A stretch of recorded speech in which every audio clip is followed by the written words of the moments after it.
beautiful year.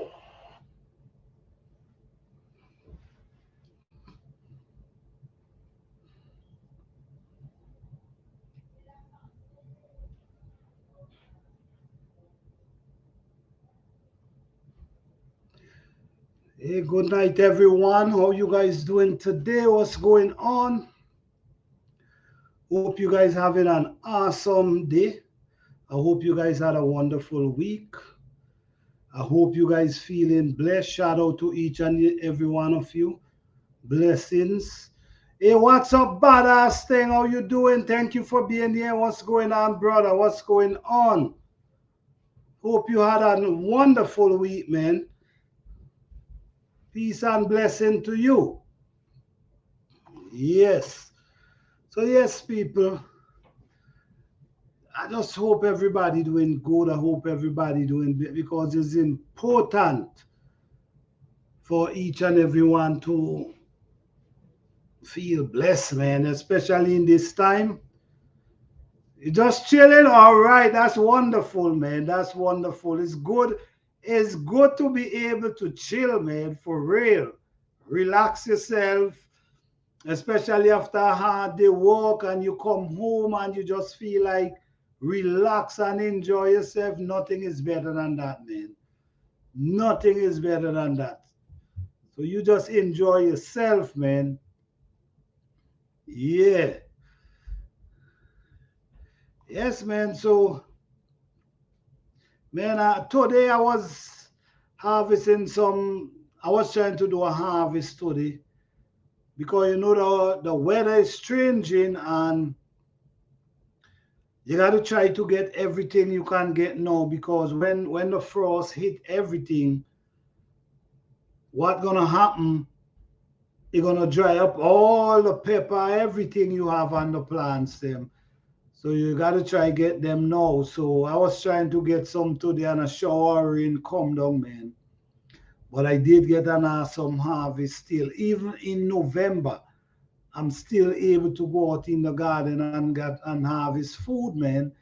It is a blessing. It's really a blessing. Just to have your own little garden, your own little food in your backyard is really a blessing. So shout out to each and every one, man. Shout out to all the hardworking people who putting in the work. Shout out to everybody. Whatever positive you're doing, shout out to you. Peace and blessings to you.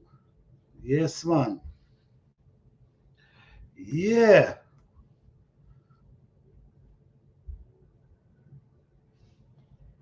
What is that tree combo? What is that?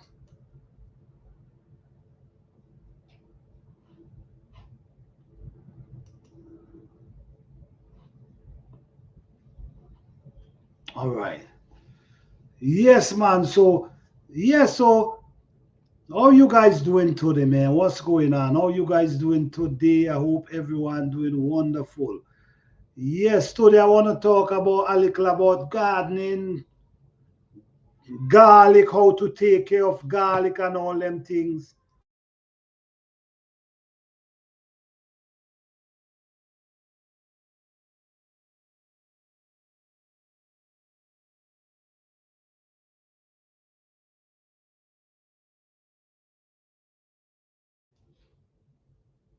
Yeah. So I plant some garlic, man, and when I look at the garlic, them today, the garlic and them really shooting up, man. Really shooting up. Really shooting up, growing, shooting up. But there's a certain way I start growing garlic. I tried that process last year, and what I realized it works really well. So I'm gonna try it this year again. Hey, Bobby Wilson, how you doing? Good evening. Thank you for being here. What's going on? Yes. What I did with my garlic them, when is your temperature dropping, planter?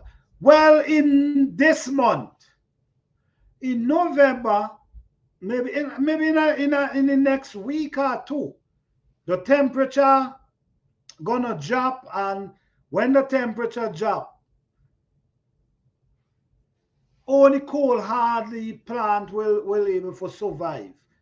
You know, like the collard greens, the cabbage, the broccoli, the cauliflower.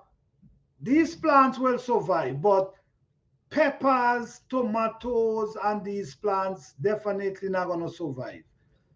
So that's why right now I'm trying to harvest as much as I can now and store them up. Either I freeze them or I do whatever I gotta do. But I gave away so much food this year. The honest truth. So much food I gave away this year. So now what I'm doing now, I'm stocking up now.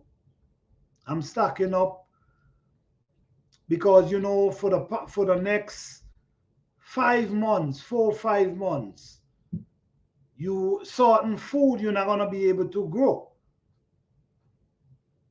Well, we in November, December, January, February, March. Yeah, in the next 5 months, 4 or 5 months, there are certain plants you're not gonna be able to grow.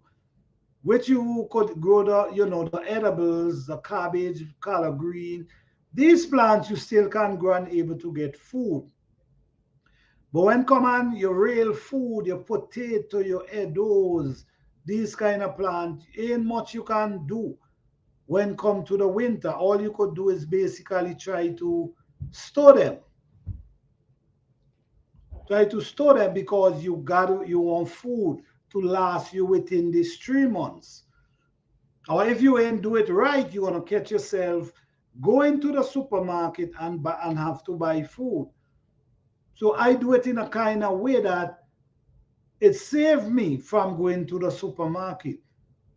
Once you hear springtime, once you hear springtime, I'm in the garden every day. You know, even before the spring, from the time January hit, January, February, I'm in the garden planting. So I'm planting January, February, March, April, May. That 4 months, I'm in the garden just planting, planting, planting, planting as much as I can. So in that case, I will be able to grow enough food to last me the following year. So within that time, I wouldn't be have to go to the soup. And I don't eat meat. So I grow a lot of squash because squash is what I use basically for meat. To give you that texture. So that helped me over the years. So it helped me from craving meat. Yes, squash really works because squash have certain texture that make you feel like you're eating meat. You cook it up right and you cook it a certain way and they make, you know. So it keep you from craving. Yeah. So I try to grow a lot of squash, a lot of vegetables, carrots, potato. Like now, I have the edos and I'm harvesting edos. I already harvested those. I have more edos to have. No, these are food. Edos is food that can last for months. You see what I'm saying? So the more you grow,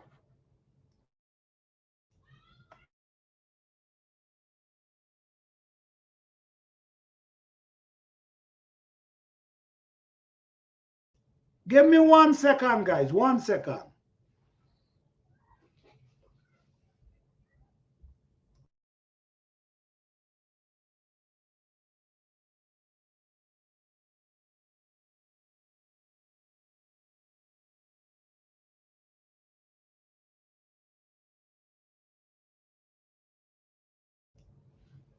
Yeah, sorry for that, guys. Sorry for that. Yeah, so I try to grow as much food as possible to last me the whole following of the whole month. I'll be back, planter. Got to get. All right, no problem, man. No problem. Thank you, brother. Thank you. Yeah. So what I do, I make sure I grow as much food for the year. And guys, you got to study how plants work. You got to study the length of season, the time they take. So you got to know how to fit. So when one crop out, you add another crop. You see what I'm saying? So say for instance, you harvest potato. From the time you harvest potato, you got to know, what am I going to plant? Hey, Ruth in Georgia Backyard Garden, how you doing? Thank you for being here. Yes, so you have to know how to space out and be ready. You got to be ready. You know, it's something you got to think, because, guys, why I'm saying this, you want to plant as much food as you can from the spring to the fall. You want to make, because that's the time you could really plant food. In the fall, you could plant vegetables, most vegetables in the fall. But when you talk about potato, sweet potato, Edos, dashing, this kind of food, they got to plant in the spring. Go in, you see what I'm saying? So you have to try to get as much food as you can in the ground within that time. In the spring, right into the summer. Then when you hit when you hit the fall, the spring, when you hit the summer, all the harvest you're doing, you got to think now, because you're going to hit the fall, gonna be coming very soon. So now you got to think about what you could plant within that time, because now you got to look for short crop. Hey, good night, the Backyard Life, HWGSC, how you doing? Thank you for being here. What's going on? Yes, so you know, the whole thing about gardening, guys, you have to study the process. This is why I always mention, you should always study the plants you're growing. You should always know the plants you're growing. The reason for that is, then you will know how to adjust. You will know the timing. You will know, when should I harvest. So now you have in your mind, okay, I'm harvesting these potato next week. So you already know, what am I planting when I harvest these potato? Now you got to have in mind, fall is coming. So what you got to do now, you got to get stuff that short crop. You got to go short crop that will able to harvest before the fall. You know, so it's just, you got to jot it down. Sometimes if you can't remember, you just write stuff down. If you can't remember, just write it down, because it's gonna help you. It definitely gonna help you. Hey, Fifi Johnny, how you doing? Thank you for being here. What's going on?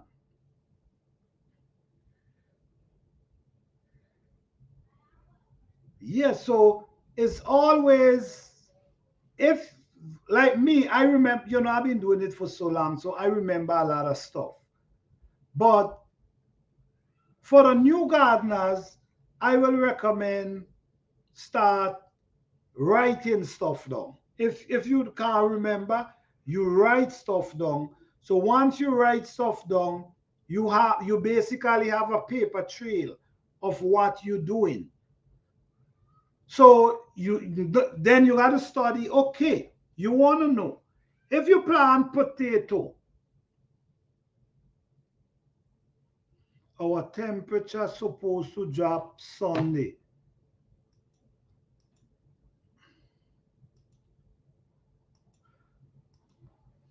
Okay, oh, your temperature supposed to drop Sunday? Oh, Sunday coming here? Oh, wow. Oh, wow. Sunday coming here. So what kind of temperature are you going to be getting? Under 30 degrees? Well, under 30 degrees, that's, yeah. Oh, my goodness. If it's Sunday, you got to definitely get like, if you have peppers outside, you got to definitely get them out. You got to definitely get them out because under 20, 30 degrees, it will dry out the plants them. Even the plants them wouldn't able to survive. And what it do, it also freeze up the pepper them and dry them out. So if you know, okay, hopefully not 30 degrees. Well, right. I mean, it could drop, but if it's above 30, you okay. But once you're talking about,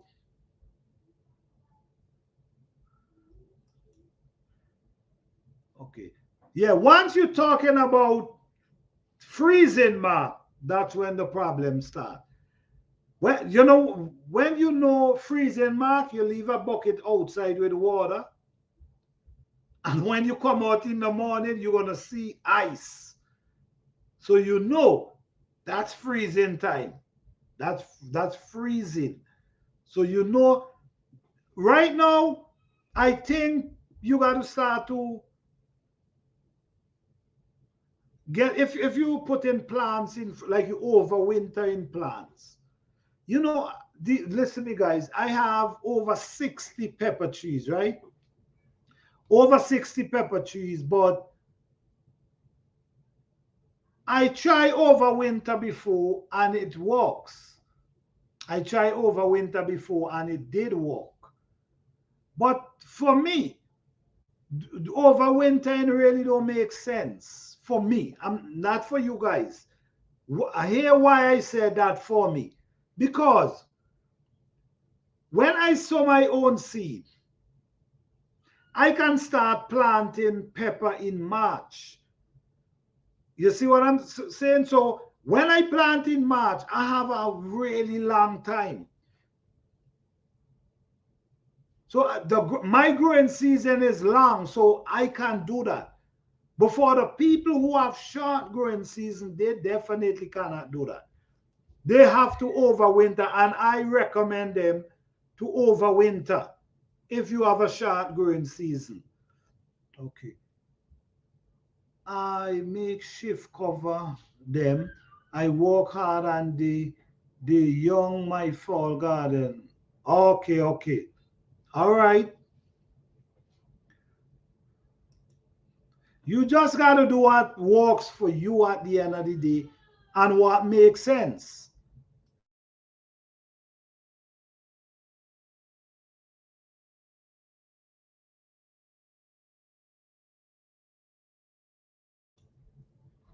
You're in a warmer zone, so your season is longer. Yes, yeah.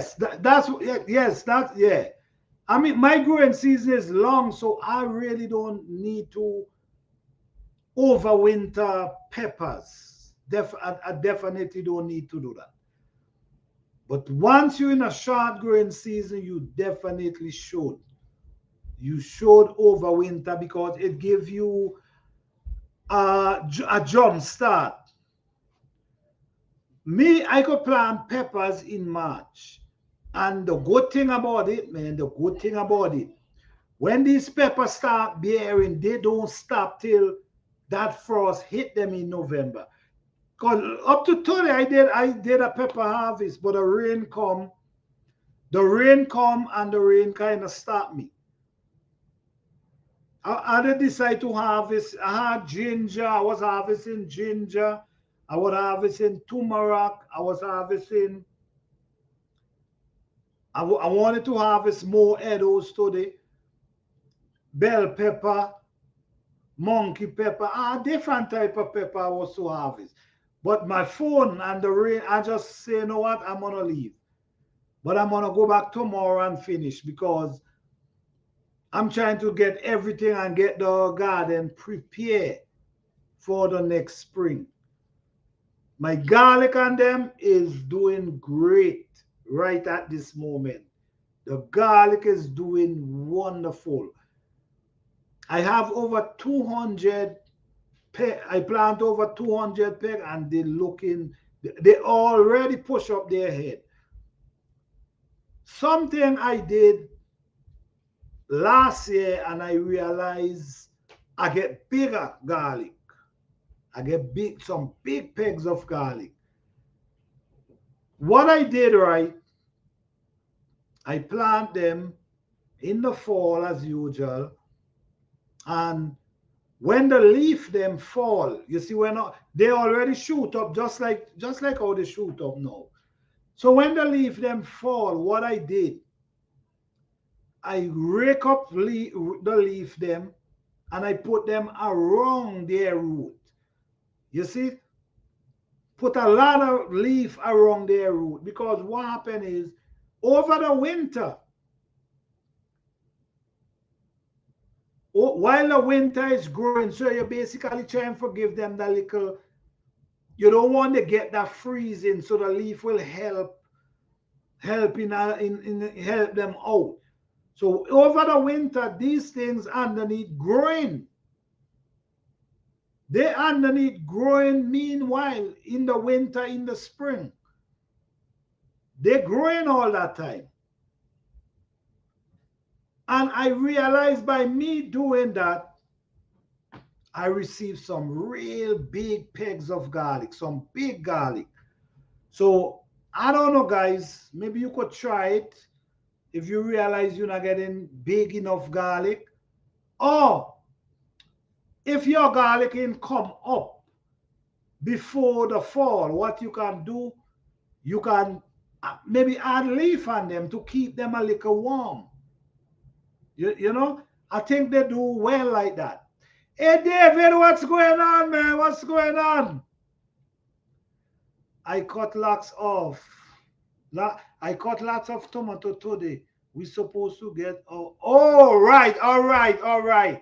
Exactly. So if you know, guys, if you know you get in freeze, temperature heading your way, you got to get in the garden.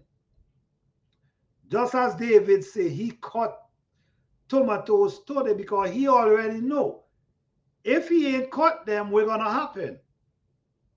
He already know once that freezing weather hit them, he can't harvest no more. So that's a good thing, David. Oh yes, that's a good thing. So what about garlic, David? Fifi, I know you, Fifi Johnny, I know you plant your garlic already.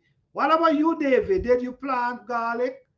Bobby Wilson, did you plant your garlic as yet?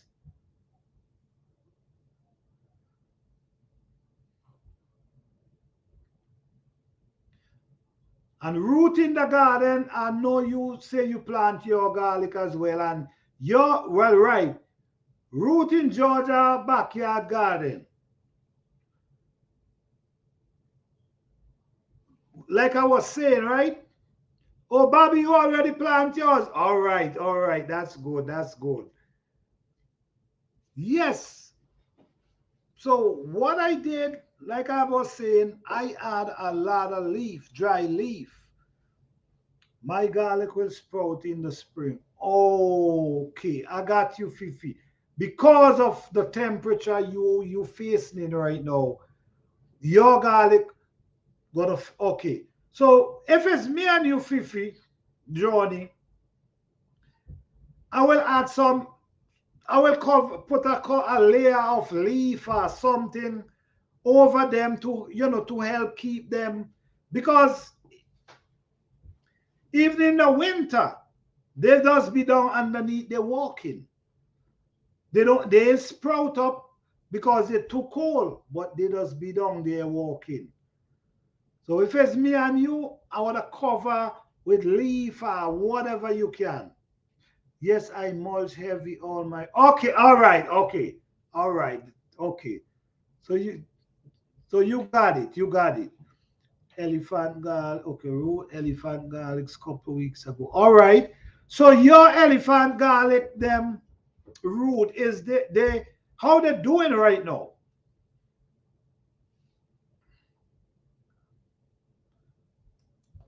With the kind of weather you have, I'm sure your garlic is doing pretty good. I'm sure for that.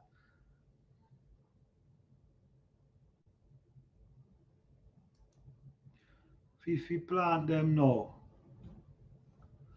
No, I think Fifi don't plant house in is ending of October. I think she plant her garlic the ending of October.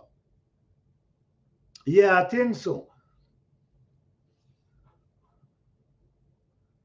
Okay, rooted longer. They sprouted. Yes, yes, yes.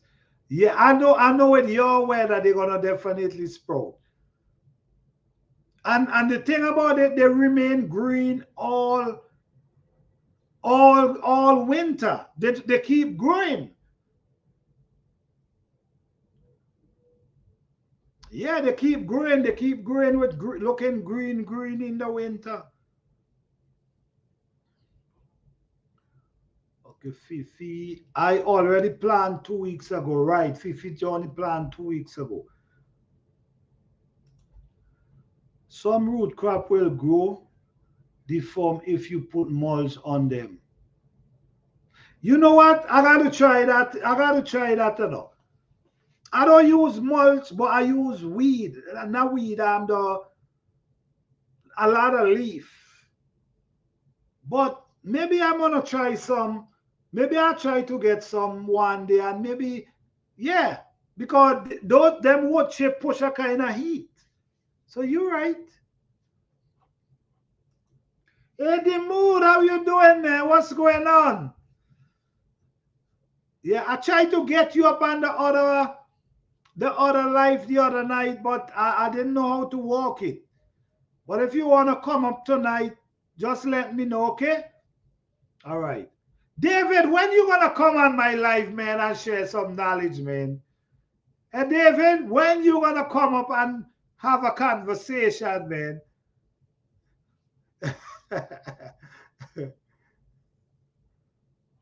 Hey, David, what's up, man? What about you, Fifi Johnny?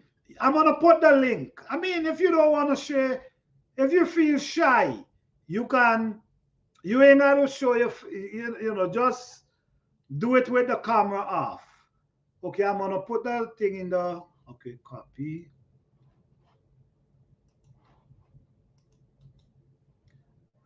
Because I want you guys to share knowledge too. You know what I'm saying? Because we all learn from each other. Okay, let me see. Mulch them well. I want to plant regular garlic in between my other vegetables out there. You know what? I was thinking about that root in Georgia backyard garden. I was thinking about that. Because the thing about it is garlic take a long time. So if garlic takes such a long time, you should able to plant things inside them. Yeah, I think so. That's a good idea. I gotta try that and maybe see how it works. I say mulch, but it's leaf. Okay, all right, all right. Okay, I got you. Okay. It keep bugs away too. Right, right, right. But you know what? What I noticed, let me tell you guys something, man. What I noticed this year. Hey James Franklin, how you doing, man? Thank you for being here. What's going on, man? Thank you for being here. Yes. What I don't know, guys, but I remember a few years ago, right? A few years ago, I planted some. cabbage, broccoli, Brussels sprout. A lot of them I plant, a nice little patch. And I went, I did not go around them for 3 weeks. And when I come back, my goodness, the worm watching you that, all right, okay. Appreciate that, man. Thank you for being here. Yes, so these worms did me so bad that year. They eat down, man, they eat down almost everything. All my cabbage, my broccoli, man, they tear me up. That 3 weeks I spent out the garden. And I decide, man, I'm not allowing this to happen the following year. So what I did the following year, I remember they used to use vinegar and water. I remember they used to use vinegar and water. And I used vinegar and water. I noticed the other year, there was a lot warm. I catch them early, catch them very early. And I spray them with the vinegar and water and get rid of them. And I hardly see them now. And what I do as well, guys, I build stuff in my garden for birds, that birds can come and land on top of them. You see, so birds could be in your garden just picking their skin, enjoying themselves, and meanwhile, they're eating the insect them and the worms them in your garden. So that is really something to think about. Create a space in your garden, put up some stake that the birds could land, and they could help you with your garden. For real. Lanta, my phone battery is low. I'm charging it right now, so I may be up a little later. All right, that's cool. I appreciate that. And I'm cooking fried green tomatoes. All right, bro. Do your thing, bro. Okay. At least you grow them yourself. That's what I like. At least you grow them yourself. Sound like you talking about hornworms.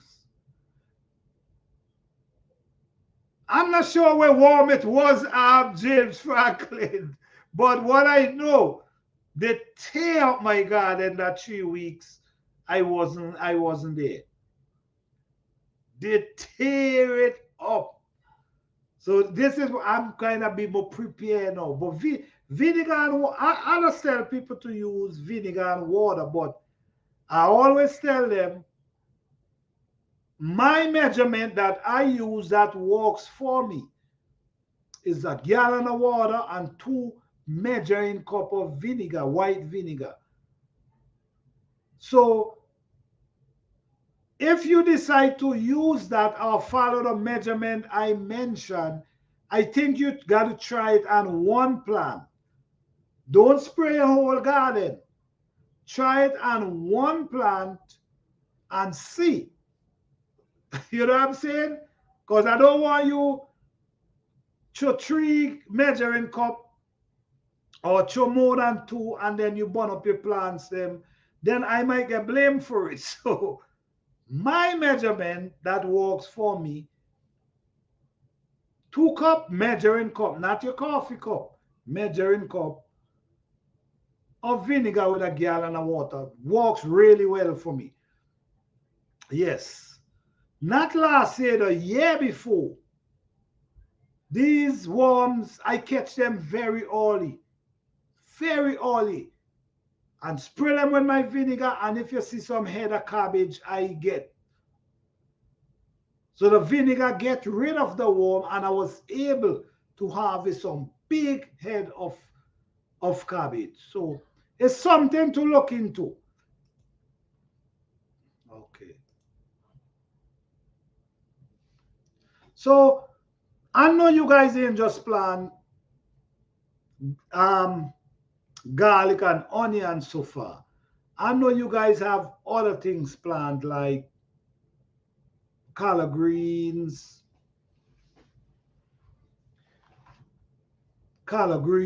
what else? Broccoli. I mean, no, I think now is a very good time to plant broccoli and cauliflower. Now and into, for me, January is the best time. Hey, Triple Chat Firearm and Defense, how you doing? Thank you for being here. Thank you. I appreciate you here. Thank you. For me, yes, for me, right? For me, in the January is the best time for me to plant cabbage, broccoli, cauliflower, Brussels sprout. January is the best time for me. When I plant them in January, I just get some beautiful harvest. And kale, January. We call it again. Spinach, January. Damn, that's my time. I just get some beautiful harvest.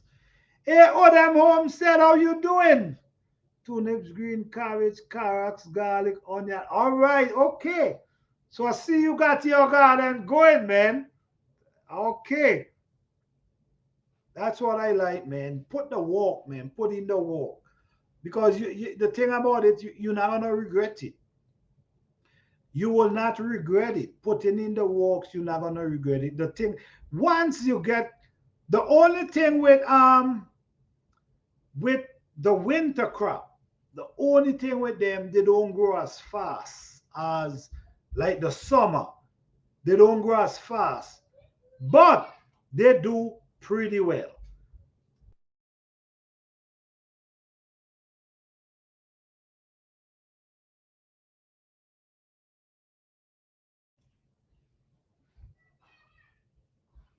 They do pretty well for me. They do pretty well, which I know there's people who could plant them in October, September, October, November, and get beautiful harvest. But for me, it don't work well for me. They just turn seed.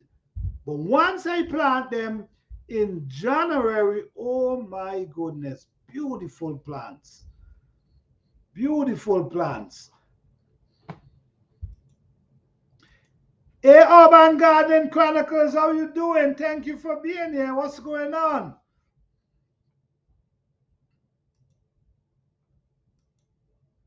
Okay. All the warm weather. The last 2 weeks, mine is growing like weeds. Okay. All right. Okay. Okay. That's the thing, man. Right now, the weather is still good right now. The weather is still good right now. So because the weather is still good, things gonna be, I mean, you get some cold weather. You do get some cold weather, but right now it ain't that bad. It ain't that bad because we still ain't hit the winter. But when that cold weather hit, I'm telling you, it slow them down. But that doesn't mean they stop growing. Yes. Well, I plant in zone 8B, 8B and zone 8 and 7. Two different places I plant. Yeah.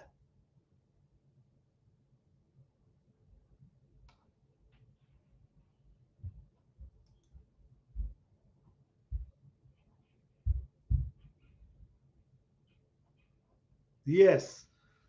So it's all about, and I don't know what you guys planning to plan for next year, man. What you guys have anything excited you planning and planting?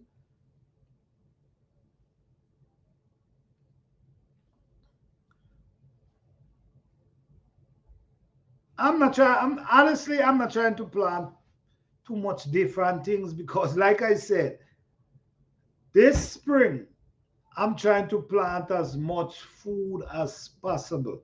Yes, I'm going to plant vegetables, I'm going to plant tomatoes, I'm going to plant pepper, but I'm going to be planting food like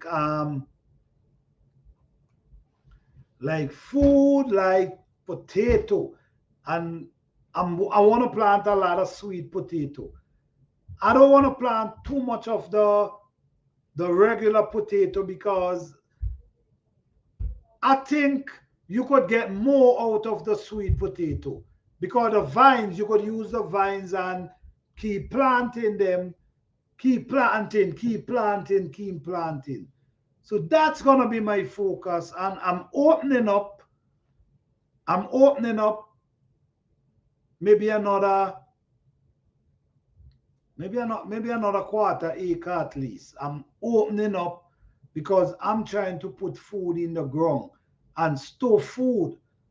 There's certain food that could last for a period of time, so why not? See, I wonder, am I to do something different since the 500? Congratulations, David. Congratulations, Fifi Johnny. I hope you guys meet success on your another path to that 1,000 subscribers. Don't forget to work on your watch time. It's important. That watch time ain't no joke. Okay, so congratulations to you guys. Is there anyone up in here tonight who almost 1,000 or who almost 500? If there's anyone up in here tonight that reached almost there, let me know so I can say a word and try to get some people to go over and help you get to that 1,000. Okay? Okay.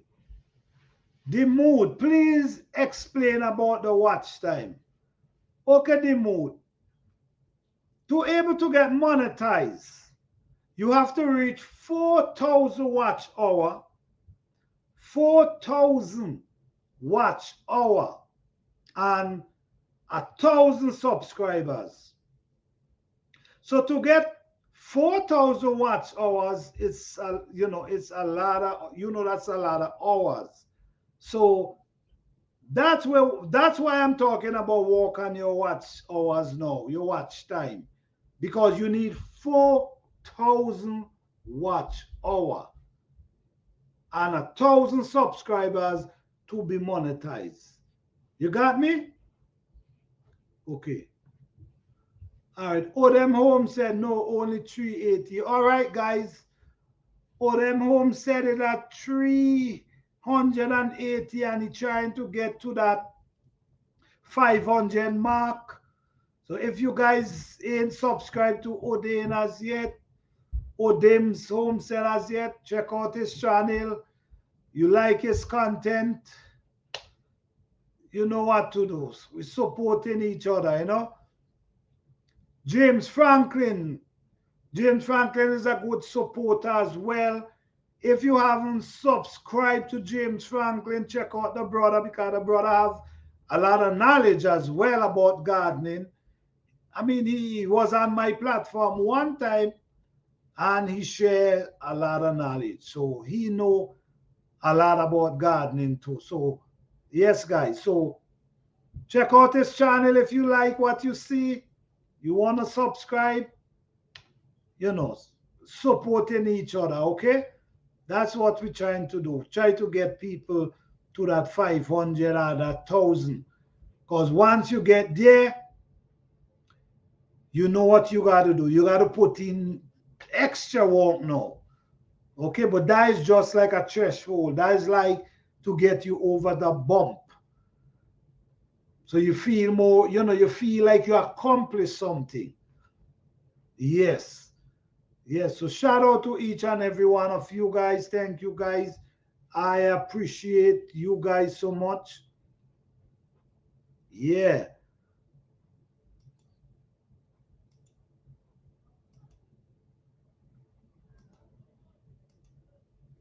I thinking going live will do it, but we both has never go live. Right, well, all right. That's true. You're right. Life helps you out. Life help you out. Because depends on how your life go, you could wrap up some hours within the lives. Yes, life definitely help you out. But also your videos them, like David, I'm telling David, he got to do longer video instead of shorts. I mean, he do what he got to do, but if you want to get the watch time, you got to do video that people can watch. So all that help builds you, and the watch time from the live also help you.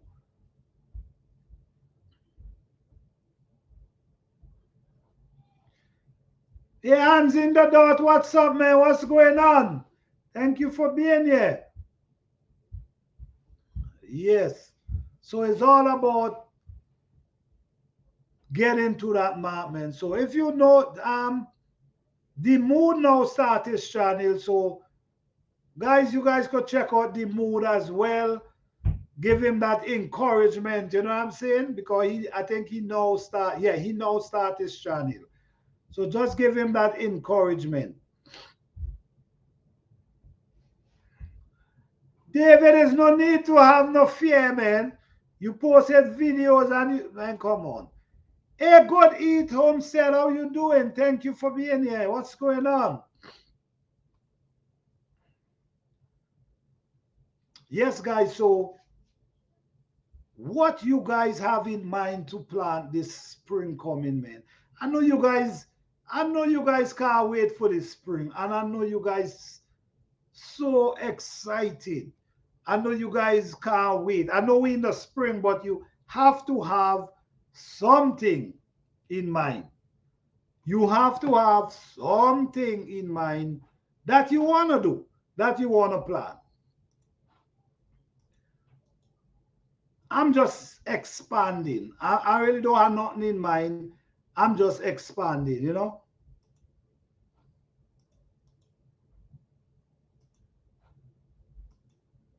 Okay.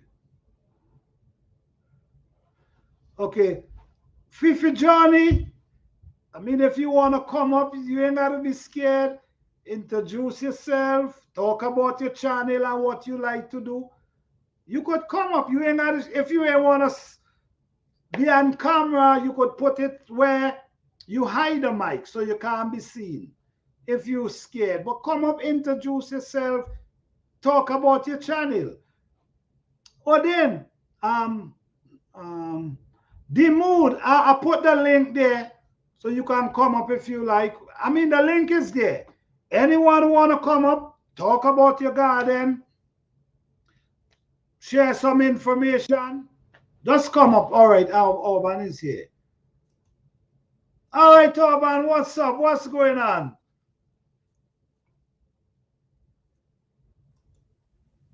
Okay.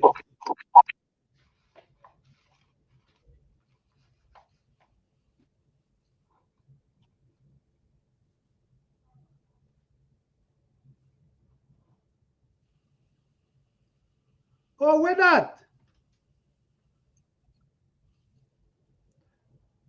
Can you hear me? That look like some. Oh, Wait, hold on.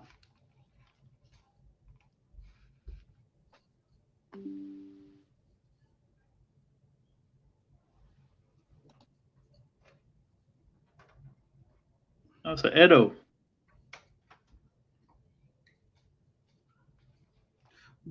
That look like that. What is that? A Dashin or Edo? It look like a Edo or a Dashin. Like Edo. Yeah, look. Oh, okay. Wait, hold on. Okay, I don't know. I'm not here. I'm. Wait, hold on. Okay.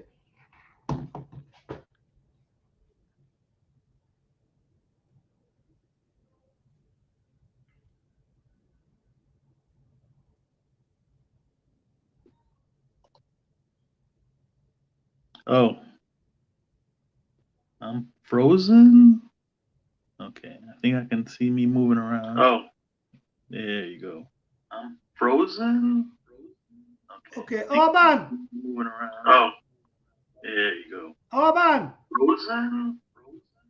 Okay. Urban. Moving around. Oh, there you go. Urban Gardening. Frozen. Okay. Urban. Moving around. Oh, there you go. Urban Gardening. Frozen. Okay. Hold on.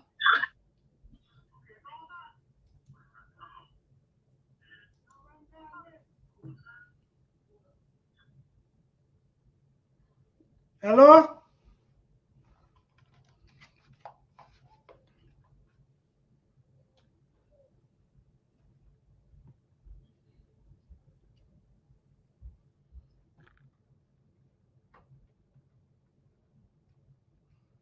Okay. I'm not hearing anything. Who is mute? I'm not hearing. So Urban, I'm gonna be right back. I'm gonna be right back. Okay.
Okay, guys, I'm back. Urban, hello?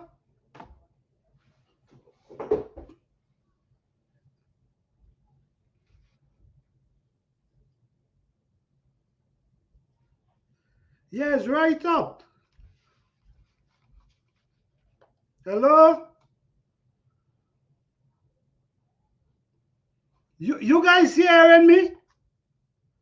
Is anyone hearing me? You guys hearing me? Yeah, I can hear you. Is anyone hearing me? I don't know what's going on. Yeah, I can hear you. Is anyone hearing me? Okay. I'm hearing now. I'm hearing now. Okay, Urban, you can come back up. Hello? Everybody, you.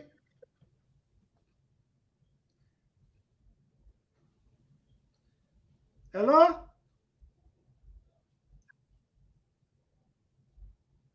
We can hear you. Okay, all right. You can hear me loud and clear. Yeah, I think we can you hear me? Because I think we just can't hear Urban. I'm hearing you. Urban. I'm not hearing Urban.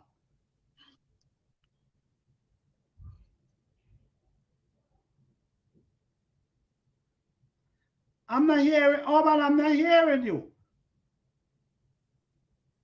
Dimood. Yes, sir. I'm hearing you, but I'm not hearing Urban.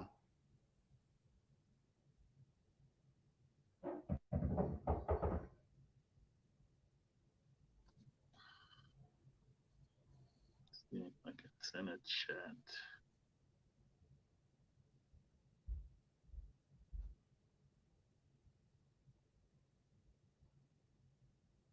Dimood, you hearing me? Yes, sir. May I can hear you. I'm hearing you, but I'm not hearing Urban. Mm.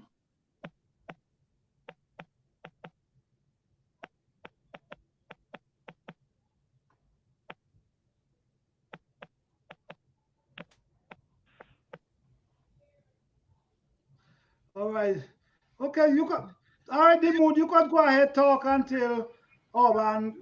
We get Urban on. Can you hear me now? No, Yes. I'm hearing you. Now we hear you. Yes, we heard you now. All right. I think there was some setting that was turned off.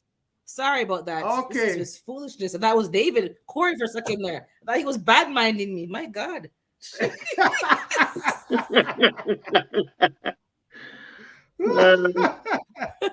Oh man, David. I'm reading the comments.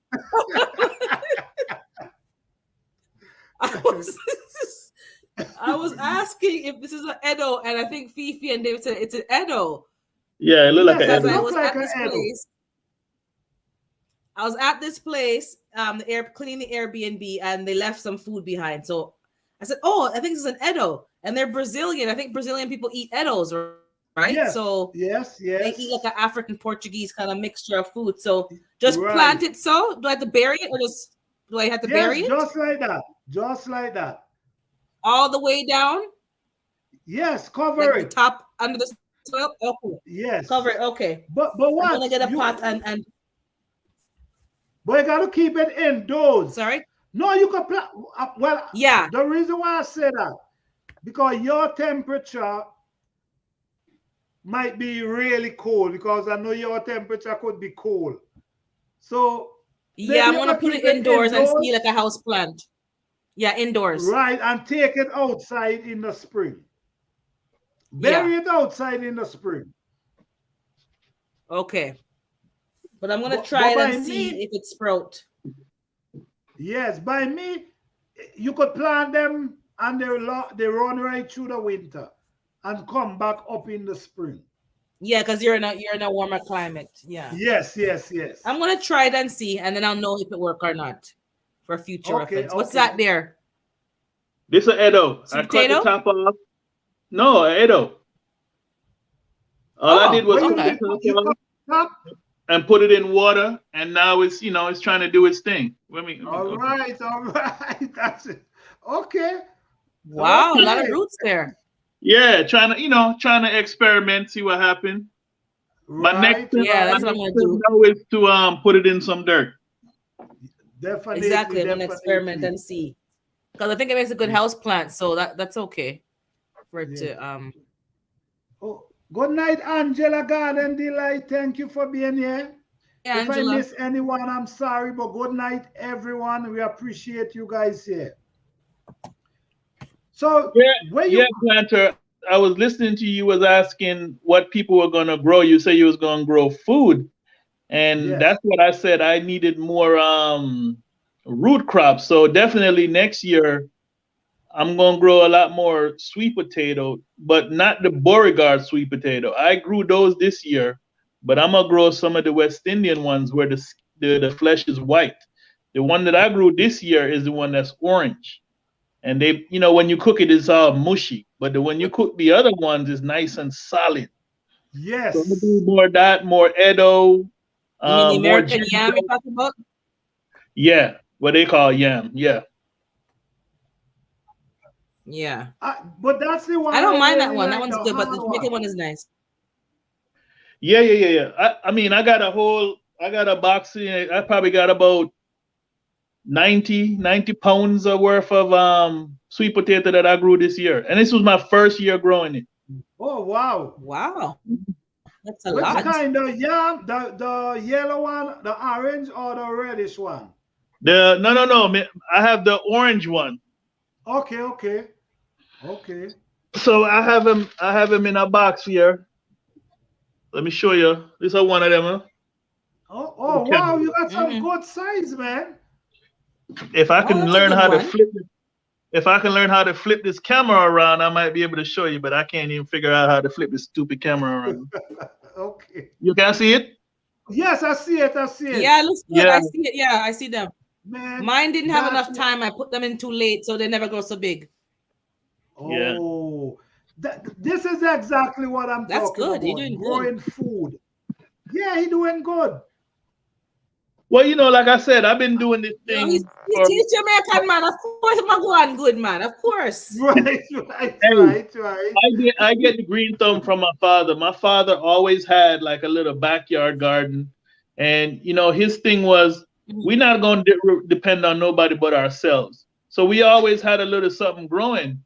But my issue was I was always so busy with my life and my career, what I was doing, that I never had time. So when I retired, I made a conscious decision to start planting my stuff. I didn't have no excuse.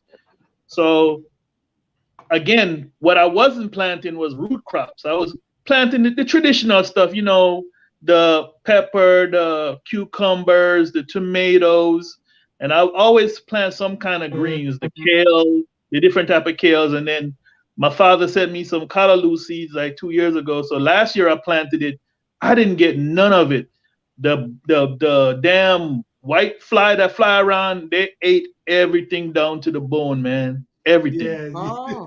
Yeah. Everything down to the bone. I saw them flying around it, but I didn't think they were gonna mess with it. Man, they ate everything to the. Hey, you know what? I was happy to feed them. They ate. They normally go after my kale. They left the kale alone and went for the callaloo.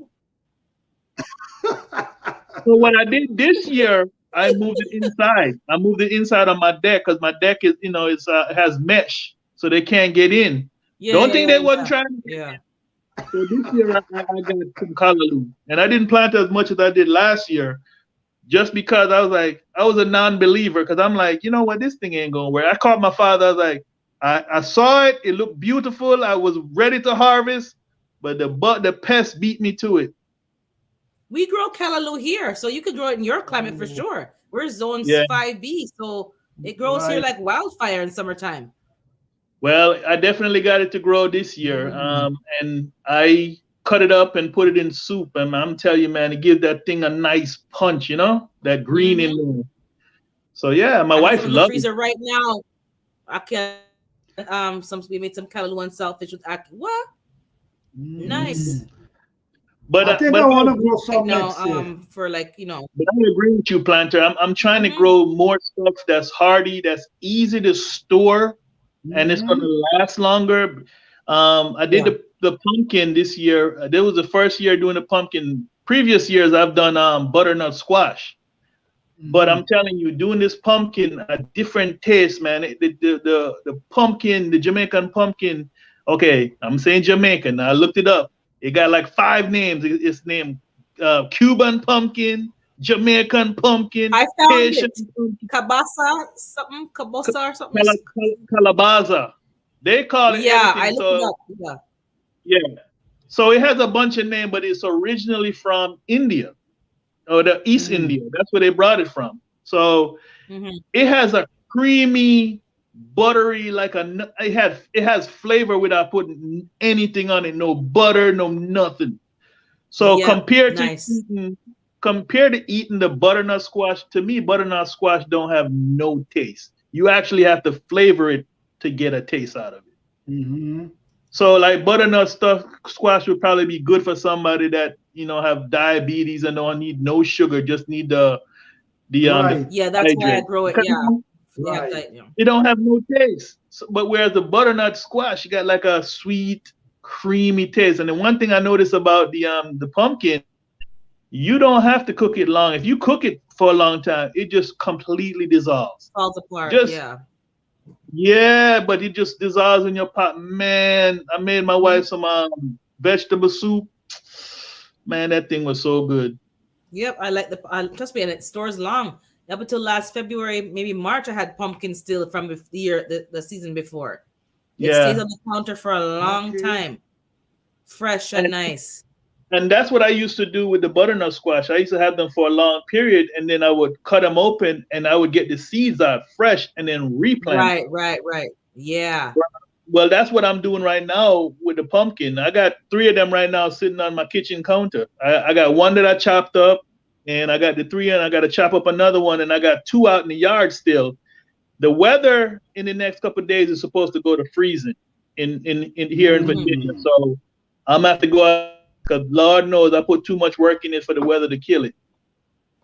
I have to plant some again next year. I didn't plant the Jamaican pumpkin this year, but it grew itself out the compost bin one year. It just germinated itself. That's it. And it was the best pumpkin we ever had. If you need any seeds, let me know, Urban. Yeah, I'll let you know. I'll check and see, but I'm gonna do the butternut squash again and the other squash, the bottleneck, whatever squash. They do well here, and I like the variety because if the bugs eat that one, I don't, it's a decoy crop. About 4 years ago, I grew some chocho. Man, that thing is prolific. When you do one and it runs, it gives you hundreds of chocho. I'm like, I didn't know what to do with all the darn chocho. Because to me, chocho, when you cut it up, well, we call it chocho in Jamaica, but mostly they call it chayote. We call it chayote, or I think the Americans call it Merlington or something. Well, okay. Well, I don't know what they call it. We just call it chocho. Yeah, they call it Merlington, but it's chocho. Yeah. So how I was trying to do with preserving it was I would peel them, chop them up, and freeze them. The problem is when you thaw it out to cook it, it's mushy, soggy. Yeah, it does not hold up well to freezing. Okay, got you. Yeah, it's one of them. It's one of them vegetables that you leave it out for maybe a couple months, and if you don't eat it, don't even try to freeze it. I mean, you can. Some people don't care about their food being mushy. I like my food to have a little firmness to it when you cook it, Me too. Yeah. Even the what's going on in the chat? Who said you're Canadian because she's from Canada? What happened? I don't know what they're talking about. But yeah, chocho doesn't freeze good. Yeah, it doesn't freeze good. That's why I don't bother. Hey, Mrs. Queen. It's GT Junior. Not Burlington. But yeah, I use it for soup because you can't really, if you leave it on your counter too long, the chocho, it sprouts. So that's why I didn't put. I don't know what he's talking about in here. I see David in there talking about even the Edo, I don't like to do it too soft. Yeah. Even the Edo, I don't like to cook it too soft. I like it to have that. Yeah, because it could get mushy. It could get real mushy as well. Yeah. I think you guys call it cocoa, right? Yeah, that's what they call it. I thought cocoa is different. Yeah, I know cocoa, but I thought cocoa and Edo was different. I guess it's the same. Yeah. Somebody tell me it's the same. But you know what? It have. Okay, maybe it's the same. It have Edo, and it have Dasheen, and it have Tanya. It's three different kind I know. The Dasheen is a kind of bigger one. I only know cocoa, Dasheen, and I know cocoa, Dasheen, and the cocoa. No, cocoa dasheen and another one. Some yam they call it. I don't know if it's Negro yam or yeah. Yeah, because the other one that's in the same family them talk about. All right, Fifi Johnny say cocoa yam. Okay. You see, it's the same we know thing, but cocoa so yam. much different names. It's just that different country call it different things, but it's some of the same thing, just different name. Yeah, same thing. It's the same thing. It's the same thing. So but some things don't store well. You have to grow them fresh.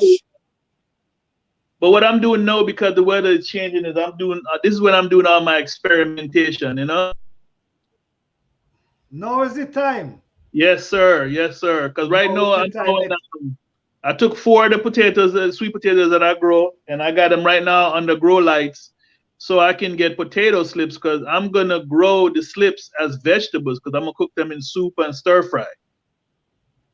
Right, that's a good. Yeah, they're good for you. You know. How long these potatoes stay for harvest? Them same potato you grow. How long? How long? What now? For harvest, they take before harvest. Oh, I planted them in at the end of April, and I harvest them October. So 5 months. Oh, 5 months. Oh. Yeah. And I could have let them stay in there longer because my vines were still green. And what they said is you're normally supposed to harvest them when the leaves start turning yellow. My leaves hadn't even started turning yellow; they were still green. So they could have stayed in there longer and got a little bigger, but I just went ahead and harvested them. And the reason why I did that was because I had never grown them before. So I didn't want what I had to go bad. So rather get something than nothing, you know? Right. I mean, makes sense. Mine didn't have the 5 months. They had maybe 2.5, 3 months. So they were tiny like fingers. But at least I got something. So yeah. The rule of thumb, they weren't as big as they were last year.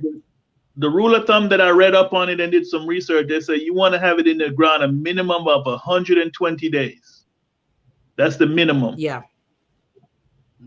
So 120 days. I couldn't balance all the planting. I couldn't balance it. So I know I had them in late because I was scrambling around getting things planted, and I bit off more than I could chew. I was trying all these different seeds and stuff and sorrel and all these different plants, and I have too much going on over here. So I have to make sure I focus on certain plants next year. And you know, my sorrel still aim push nothing. My sorrel plant. The one with the seeds now. They're pushing seeds now, so I don't know. I guess my sorrel's pushing bigger sorrel buds with the seed pods in them now. The second wave is bigger than the first flush. Wow. So nice. I'm not getting a lot, but they're bigger. So when I get the grow lights and have them on a better lighting, next year you watch, they're gonna just take off. It's because they only have the little sunlight and it's not so much sunlight now. They're not getting that intensity, but next year I'm gonna have the grow lights on them and really give them what they need. So they're gonna be killing it next year. I'm not concerned. It's just experiment this year.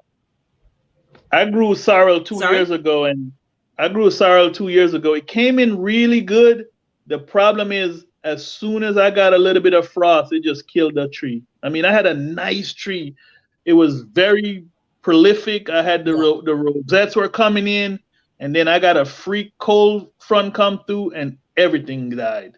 And so what I did this year is like, I know this is a tropical. I'm not even going to waste energy on something that I know I'm not going to get a benefit from. So I got plenty of seeds that my mother sent me because she down in Florida. She got great weather down there, so she can grow it at, she even grow gungo peas. If y'all know what gungo peas is.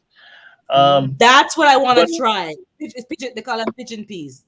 Pigeon peas, yeah. That's what I want to try, the gungo peas. Yeah. What I have learned over 8 years is plant what's conducive to your area and your weather. And because I know my growing season is 4 to 5 months, and if I'm pushing it, I can get it to 6 months. So I maximize what I can get within those times.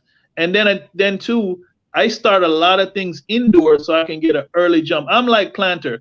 I already start stuff in February. So as soon as the weather becomes warm up, it's in the ground. And then I harvest. Yep. But I heard you can grow gungo peas here. Someone's doing it. So, but they said you have to start early and you have to maybe bring them inside and you have to have grow lights. Otherwise, they need the light and the heat. You can't just bring them in and, you know. I'm going to show y'all the chroniclers are trying to grow sweet sop here in Virginia. Oh, wow. Yeah, backyard garden of Miss Pat sent me some sweet sop seed. I keep saying sweet sop seed. And I got it floating in water now. You know, I watched them Indian guys and them Asian guys said, do scarification because it's a hard seed. So I got some sandpaper and I sanded down both sides. And then I threw it in water. They said let it sit in water for about 7 days and make sure it floats. It goes to the bottom because if it floats on the top, it's a worthless seed. So it took 3 days for that thing to fall because I was about to say, man, these seeds ain't no good. But I was going to plant them regardless if they were good or not. But they finally go to the bottom. So my 7th day is Sunday. So Sunday, I'm going to be putting it in dirt. And I'm going to try to show, you know, what's going on by the week. And what I'm going to do is I already went to Walmart and got a big pot. What I'm going to do is I'm going to build something with little wheels and I'm going to roll it inside during the cold time and roll it outside during the warm temperature. Exactly. Makes sense. Because they say so I know you have a lot of space. So yes, and I got a greenhouse in there. And one of the things I saw somebody that said they grow in their garage in the winter said is get a piece of carpet and put it in your garage so when you put the plant on there, it won't suck up the cold. The carpet absorbs the cold. Yeah. So that's what I'm planning on doing. I'm gonna tell you, man, my plants are gonna feel like they're living in a condo. I'm gonna have them hooked up this year. Yep. And I want to get like a little heater or whatever to blow the circulation. Yeah. Well, years previous, I would give it the climate. Sorry, go ahead. Yeah, but years previous, I used to bring them inside, but I'm discontinuing that because when the temperature start warming up in the house, the gnats, I cannot stand the gnats. Because don't get me started with that. Yeah, they lay their eggs in the soil. So you got gnats, and then I got millipedes, and then regardless if you know it or not, you always got a predator in your soil, which is centipedes. Or what we call 40 leg in Jamaica, and those are potato bugs. I had the roly polies in here too. I said, "What's going on?" I had to put peroxide. I had to put diatomaceous earth. I had to put vinegar, neem oil. All I'm doing is all these concoctions. But now I think it worked. Yellow stickers. I put down the BT, all kind of stuff, and now I've seen them die off. Well, you know what worked for me? Cinnamon. I just sprinkle cinnamon in there. That works for me all the time. I boil clove with cinnamon stick and the bay leaf, and I put them in jars around the place, and the flies are gone. Yeah. So I did all of the above. But next year, certain plants are not going outside. They're gonna stay inside the whole time because I can't take that buggy. This is yuck. You don't even want to cook your own food because it just feels so disgusting in the house and all these bugs, man. Right. Yeah. I do even cooking no food because it just turned me off. Well, see, but next year, I'm gonna have everything just. Sorry. No, I was going to say, what about small greenhouse? Like a small greenhouse. Maybe keep them outside. Yeah, I'm gonna get I'm gonna get a greenhouse for the garage so that when certain plants have to go quote unquote indoors, they're really gonna go in the garage. I'll still do the gnat spraying and stuff so that and then have them the grow lights and I have them the carpet, some heating and circulation to get the airflow. Because I find in here the sorrel is getting powdery mildew. And I think it's missing that airflow from outside. So I'm noticing that right now. Yeah, so you have to take into account that even though they're inside, it needs that breeze. it needs the breeze, and it also needs a little bit of heat from like a grow light to kill whatever is on top of your soil. Exactly. And there's not enough of that over there where they are right now. So now I know next year how to make it better, because you're not going to know till you try, right? So that's the thing. It's always about trying different things, and that's how you know. Because a lot of people brought the plants inside, and we sprayed down the plant before we brought them inside. I sprayed them down, but as soon as I brought them inside, all the hidden bugs just come out the woodwork and start taking over. And even though I sprayed it, because once you have dirt, I don't care what anybody says, once you bring soil in your house, some kind of bugs is hiding up in there. All right, hands in the dirt. Good night. Good night. Good night, hands in the dirt. Hey, GT. But that's what I learned. But I know I can grow tropical because I have a pineapple in here growing. That's going to take 8 months. The ginger is growing. I tried the turmeric, and I'm going to try the Edos. It's not impossible. You have to just give it the climate that it's used to. In the house so that it can grow. Hands in the Dirt got a great recipe for apple pie that I watched that video, man. Very simple, straightforward, detailed. I got to try that. It was very, very well done. Okay. Right, I don't think I saw that video. Is it a new one? I don't know how old it is, but this is how I do things. If I'm subscribed to you, I go back to the first video you did. I want to know your history, and then I watch them. You go back. I didn't go back. I just go to where I met you and watch from there. No. I respect people's craft. You know what I'm saying? I go look. My wife be telling me, like, you be invested in these people. I am. I go back and look where they started, and I start following them. And that's what I do. Like I went in and watched a couple of triple threat firearms video, the early videos. I said, let me go back to the beginning. So I go back, just like yours, Urban. I went back and looked at your early. So we all have a process. You go and see what people did and what works and what don't work. Sometimes I go back, but it's not often. Well, I invest in the people that if I subscribe to you, you best believe I watch your stuff. So there may be something in there, because when I went and watched Hands in the Dirt video and I saw that apple pie, and I'm not a big pie person, but he made the recipe so simple, and he did everything so simple and so detailed. Was like, I got to try that. Yeah, I have to try that. Well, that was watched your first video, so I have you from the beginning. So I know you more from the very beginning. I have very, very limited, but like I said, it's not a big thing for me as far as YouTube, because I'm just doing it because everybody said, "Oh, you need to get a channel." So I was like, "Okay, let me get a channel." But I mean, I'm only doing what I'm interested in doing, and I'm showing the stuff that I'm doing. And I heard Planter, you said, be honest, be upfront, and be yourself. And if whatever people gonna like, they're gonna like, or they're not gonna like it, because a lot of times that's true. Huh? Leave my body alone, David. No, that's true. Yeah. What is this right here, David? She has a same body down tonight. This man love to cause war, I'm tell you.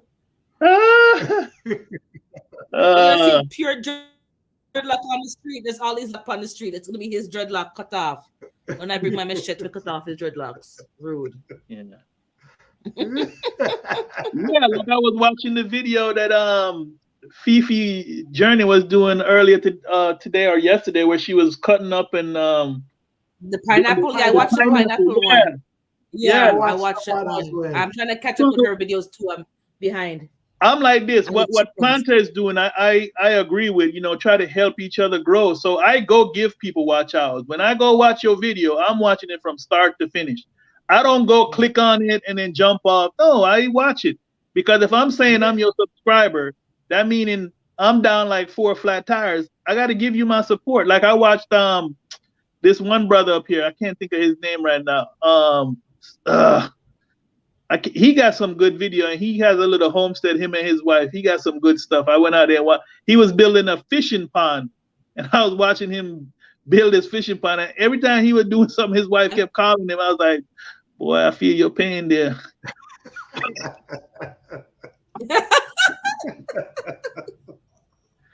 Yeah, I mean, it's all about. Yeah, I think most people I watch their videos from beginning to end. Like, there's nobody I don't watch.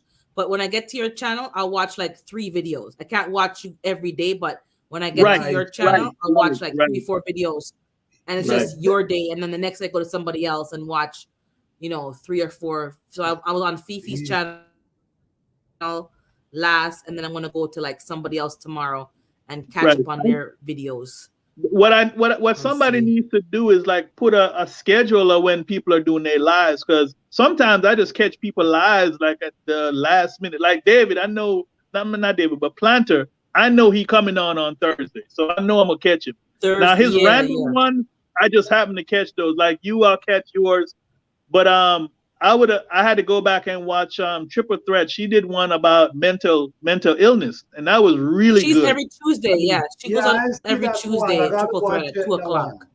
So again, we have a lot of variety. We have a lot of variety going on this channel. There's a lot of stuff out there.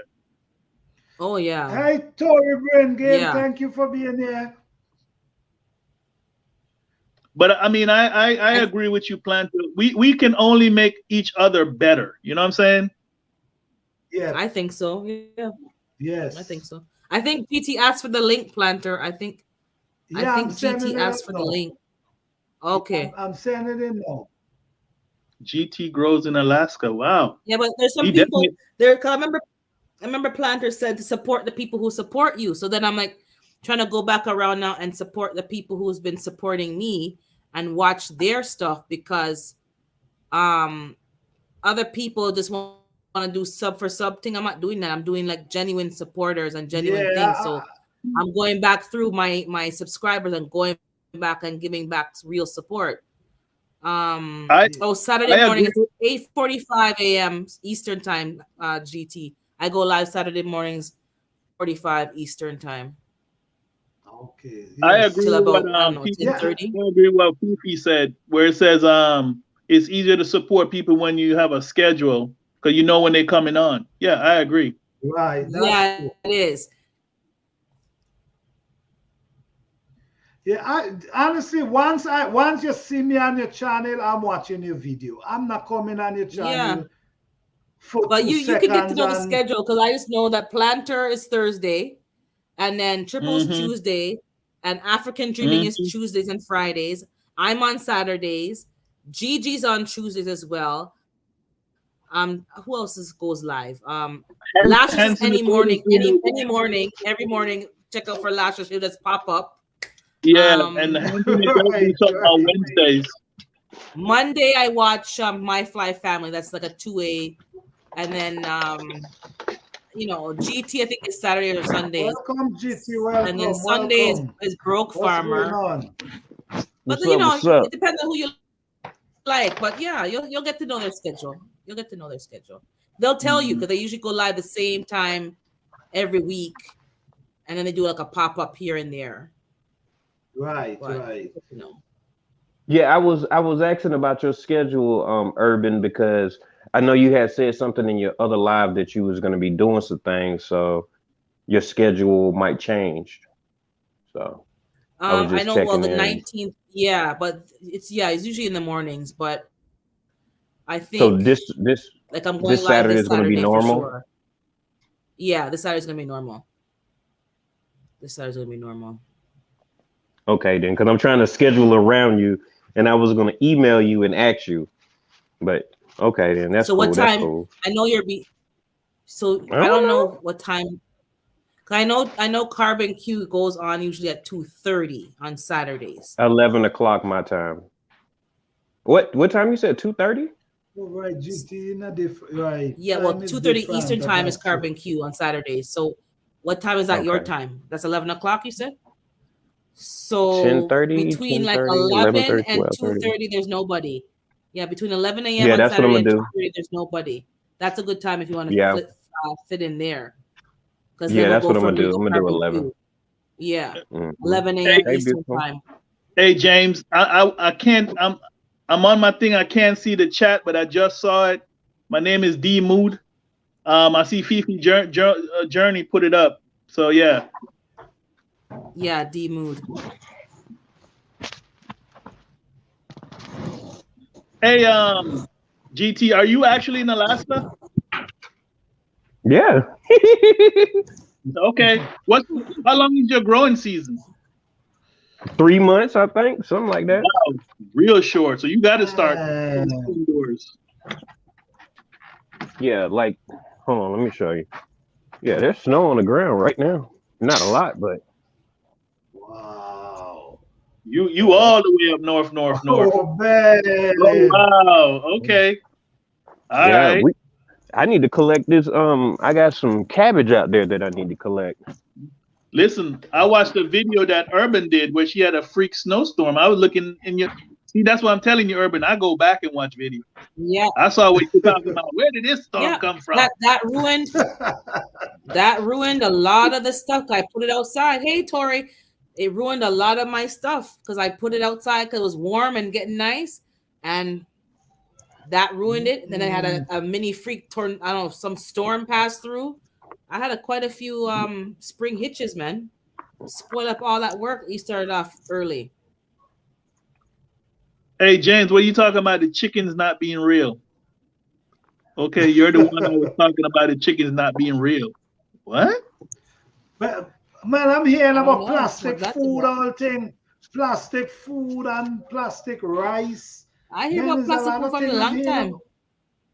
Oh yeah, I'm hearing about it now. Plastic rice. No, long time. That's about 5 years old because we turned about the plastic rice, the plastic cabbage, and all kind of stuff. People were like, don't eat from certain restaurants or certain people Wow. because the food wasn't even real food. Because they were Yeah. taking, one lady took the cabbage leaf onto the gas stove and was burning it to show you that it wasn't burning. It was like plastic. So maybe it's coming around again now, but it's old. That's old time. Like that's been around for a while. Someone was commenting about larger channels going live at this. Yeah, we can't. You don't own a time to go live. You don't own a time. But when people kind of know you and want to support, they try to put their live after. Oh, look at the chicken after you or before you. So GT supports me. I support GT. So he's not gonna want to go live when I'm going live out of respect. But people can do whatever they want. Oh, you have egg in there, GT. You have about 3 eggs in there. Oh, 6 egg in there. You got some chicken. Who came first, the chicken or the egg? Hold on. GT that looks squish up in there. What? Are they okay? They're gonna have to be okay, Urban. They're gonna have to I'm doing the best that I can. I'm doing the best that I can. So okay. I'm building it's right behind me. The coop is right behind me that I'm building. I have some time on Sunday, so I'm gonna be building it. I'm building the what is that called? The chicken run. The chicken run, I have to just build the door. And I already measured one side. I'm cutting that. I just got off work. So I'm about to do the cut on that, put up the frame for the door, and then I'm take the measurements and go ahead and put the door up. But that's the best. This is the best I can do. You know, they're gonna be cramped. No, I'm not mocking you, but are they fighting? Are they fighting each other? Because I heard if they're too close, they fight. Yeah, they fight. Yeah, they fight. I separate them. I got another dog kennel or whatever. I move it over. I move because there's I have to. Her name is Queen, like Queen and Slim, the movie. Sorry, they loud. Like the movie Queen and Slim. Yeah. So I got them. I got her because she feisty. She fight with them all. So I had to take her out I took her out 3 times since then. And I let them out for about an hour every time I feed them. So that's 2 times a day at least. And that's the best that I can do. My coop is done. My coop is done now as of tonight. My dad came over and did something else for me. So we looked at the space. I thought it was done already. It looked good when you showed it. I went back to the replay. The shed part, like the guy put the plywood and blocked it off. So my dad came and helped me finish the tray to catch all the droppings so that they're not on the concrete floor. They're on a wood plank. So I'm going to fill that with the Okay. sand and the chips and stuff. But we're talking about how many can we fit. So we're thinking 4 is the most, because if it's 4 of them, they won't fight so much in a small space. But I see you have like 10 in there, so maybe I can fit more than 4. I don't have 10, but it's close to it. Quarantine them so often, so maybe I'll stick with the 4. I'll stick with the 4 then, because I don't want to have to quarantine. I have nowhere to quarantine them. And then I have the electrical fence. I have to buy the wire to make it sharp, to zap the raccoon. But yeah, I'm ready to go. So I'm going to email the guy. Hopefully he still has the hens. I can pick them up this weekend. You can't get them, Brent. Well, stop biting at me. So, hey, I watched Angela's Garden Delight video earlier today, or maybe a couple hours ago, and she was showing her seed collection. And you know, that's what give us gardeners. I started. We want to plant that stuff, man, but you can't, because you know it's not gonna make it. But that was a really good video that she did showing off her collection. Yeah, I'm gonna watch it later as well. I started watching, but I didn't finish it. I got distracted. I think because it goes live, so I came. Oh, we got a full house today. David asked me what time you go live, but that's when I'm gonna go live. It's just so. You can't scare to go live. Just go live. You know, like for instance, we try to separate the time. If I know you going, I'm not gonna go. But even there's a big guy out there, just do your thing, man. Just do your thing. It doesn't matter, man. Don't scare to go live, even though there's big people out there. Sometimes you can't, you know, you have to go with what's your convenient for you. You can't always not overlap somebody, unfortunately. But you try not to. But you know, we all have a busy schedule. It's kind of hard. Yeah, and I saw somebody put a comment in it, because I can read the comments now, that says you got to run your channel how you run your channel. And we all have different genres. Like sometimes you can't, artwork, not just your. Welcome, Fifi Johnny. Welcome. Overlap somebody, unfortunately, but you try not. Thank you, guys. You know, Fifi, turn off your YouTube. You got to turn your YouTube off. Yeah, and I mute the YouTube channel. I in the comments now that says you got to run your channel how you run your channel. That's a serious echo right there, huh? All right. Yeah, her YouTube's still playing. Yeah, I only I asked Urban. Yeah, because I know I have a little. Because I know I got a little playroom, you know, because I don't have to work I don't have to work 15 hours tomorrow, or well, I have to work 15 hours tomorrow, but not Saturday. So I was trying not to interfere, because I love to be in her chats. It be busting. Thank you. Yeah, we talk a lot of, you know, whatever. All kinds of stuff. I mean, I get up. I jump in the shower. I don't have to work 15 hours tomorrow.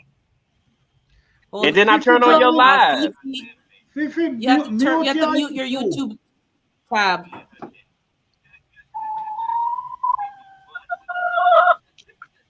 Boy, that chicken making a whole lot of noise. He's like, Daddy. He's cooing, man. He's like, yeah. Every day I'm getting 8 eggs. Wow. Watcha. So how does your son like having the chickens, GT? Huh? How's your son like having the chickens? He likes them to some degree, but then he doesn't like the responsibility, because on 2 of the days he actually has to come in here and she has to do the feed.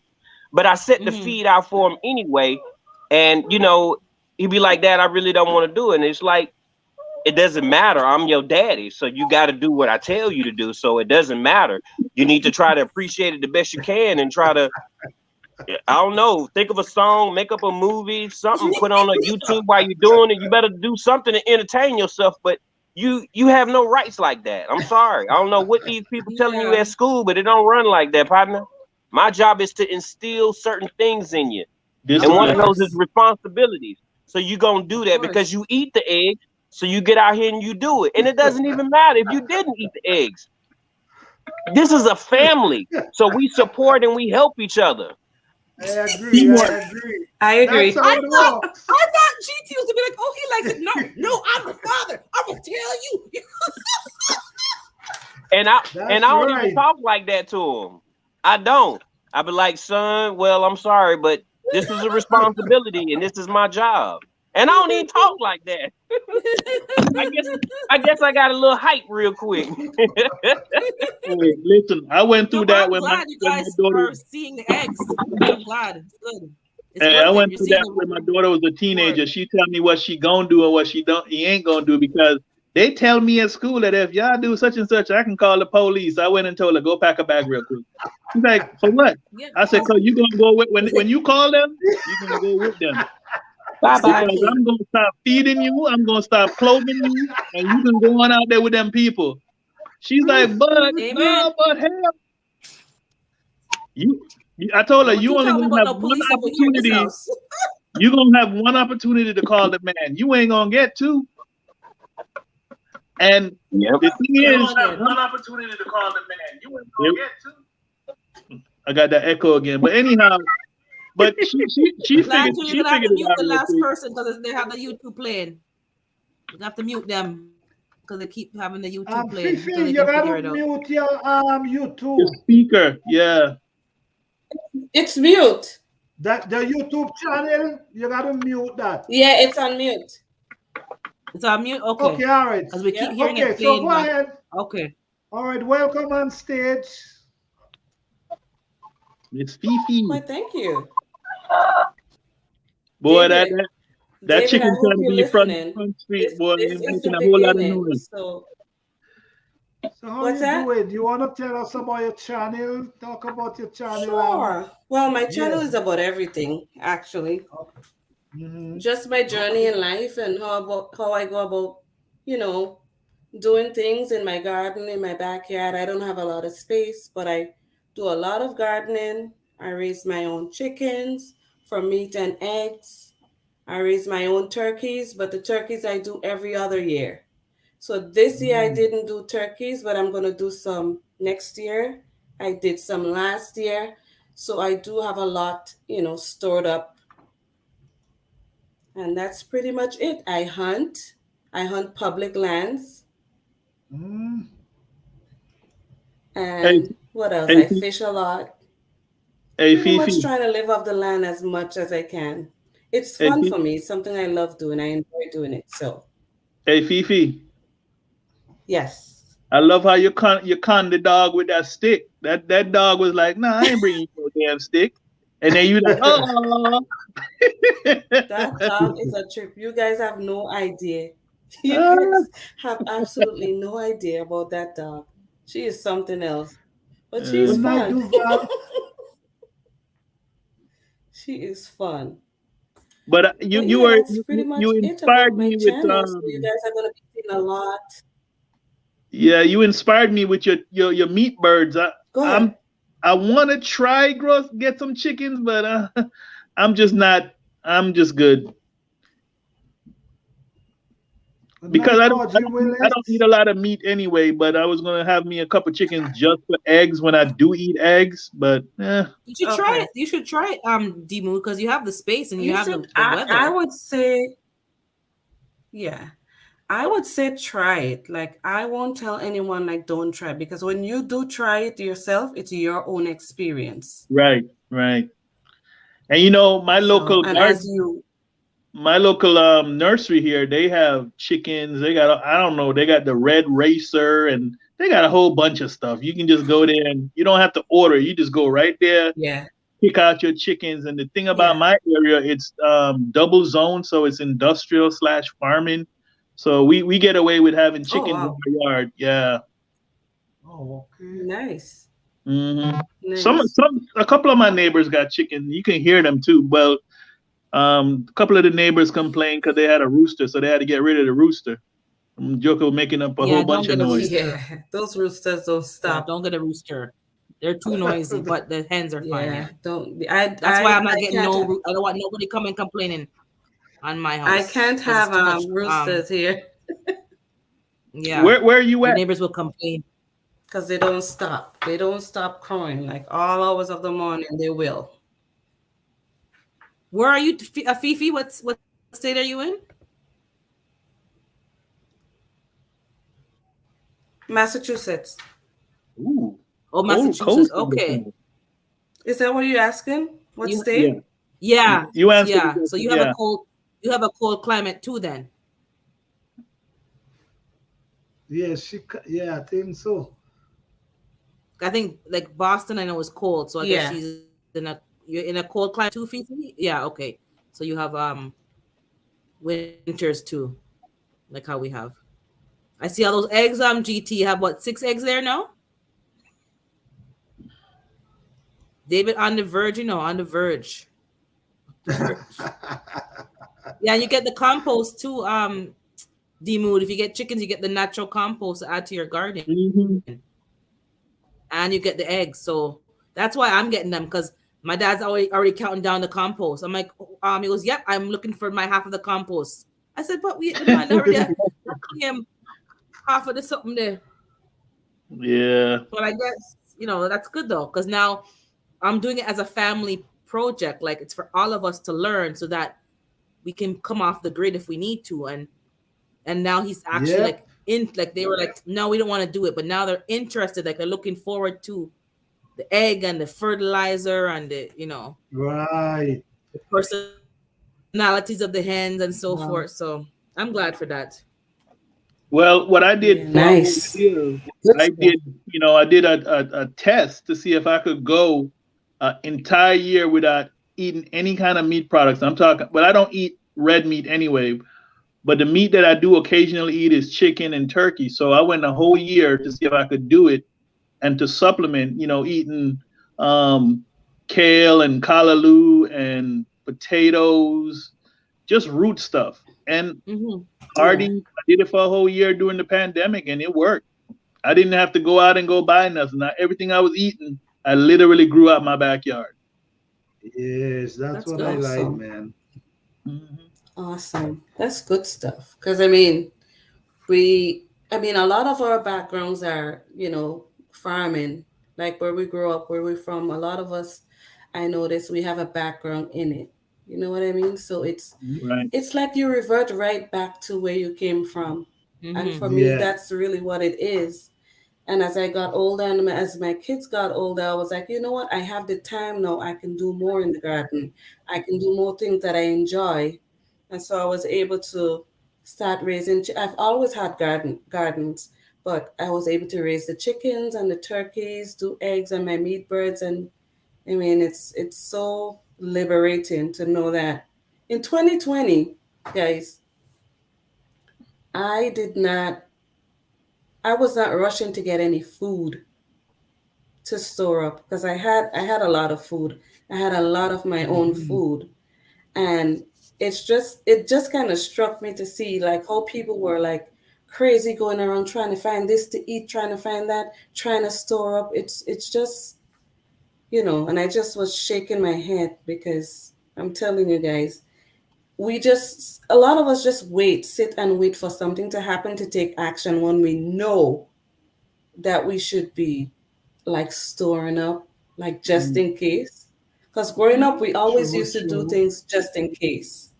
You know what I mean? Just in case. The rain comes, you store up water just in case you don't get water in the line. You know what I mean? So you always had something there. So I've always lived by that. And I'm trying to now teach my kids the same thing. I liked your video because you're showing how you had the pineapple and then already they're eating off the pineapple that you made. You can, because it tastes so good. So you had to go get some more pineapple because you just eating off the pineapple. Well, that's good because you have, they have it there for storage, but it tastes so good that they want to eat it now. But I'm like, you know what? That's a good thing. I have to get back. I haven't canned yet. I have the canner. I'm gonna learn because I need to can this stuff. I'm telling you. Well, I remember when I was growing up in Jamaica, the young man, because there's certain times in Jamaica where the water will go off and everybody running around with containers trying to get water.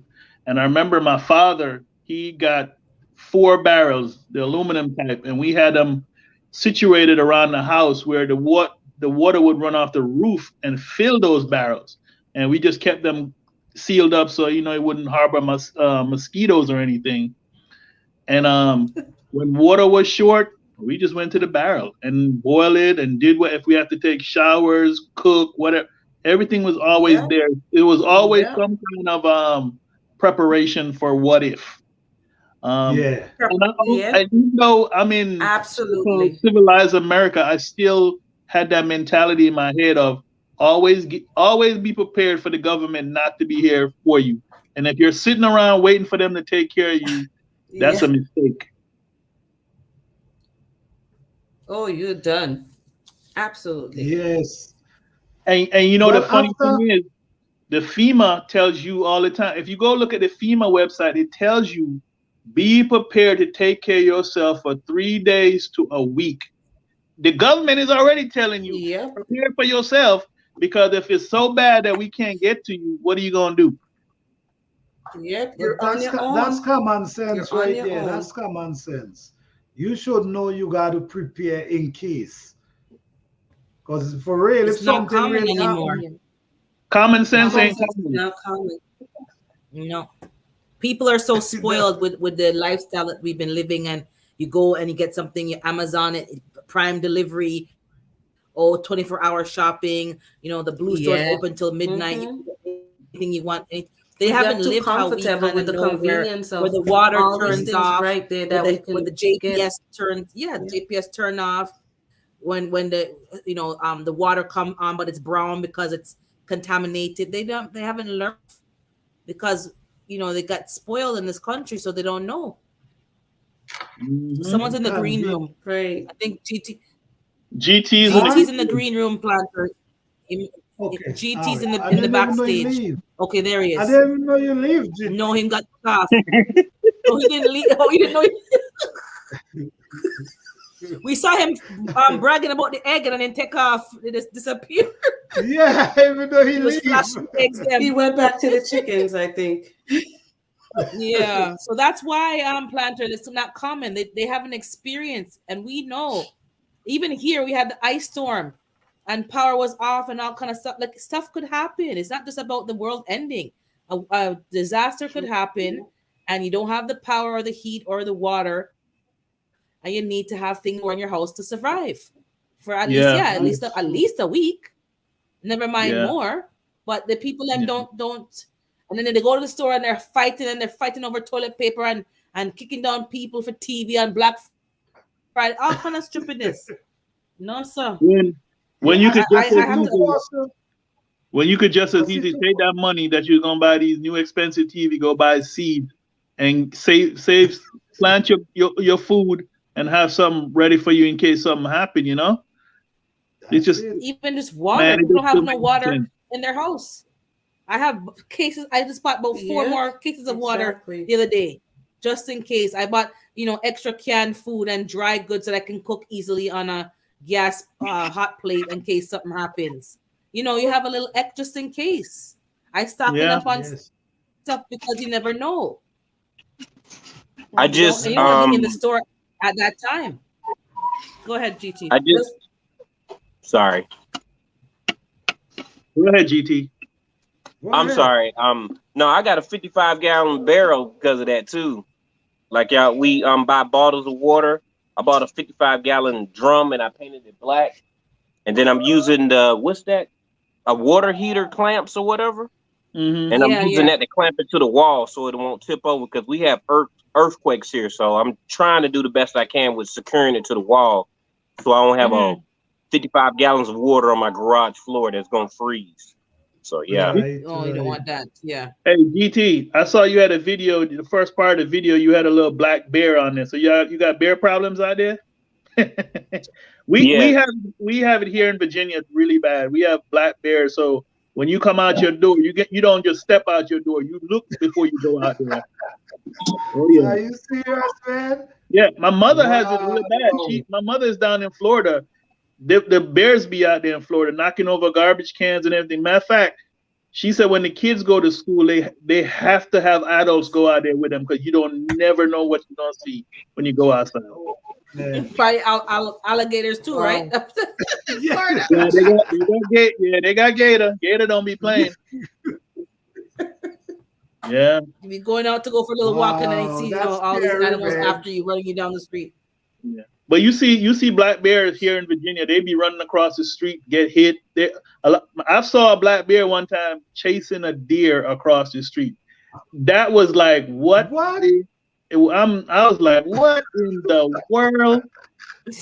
And when you see them, you have to call the fish game, because Fish and Game got to go police them up because they don't need them around people. But here in Virginia, it's open carry, so it's game on when you see them. Oh Lord, we open carry Target here. practice. Yeah, because like in my backyard, I got foxes and coyotes in my backyard. They have a little spot on my property that they got a killing field, a killing ground. And I was like, somebody said it's a killing ground. I'm like, what the hell is a killing ground? So I went back in the backyard and I started seeing all these damn bones. They kill possums and different things, and they just eat what they eat and leave the bones. And I'm like, what the hell? So what I had to do was all the little trees that I was cutting down in my backyard, I threw it back there. I made it inhospitable for them to go back there and live. You know what I'm saying?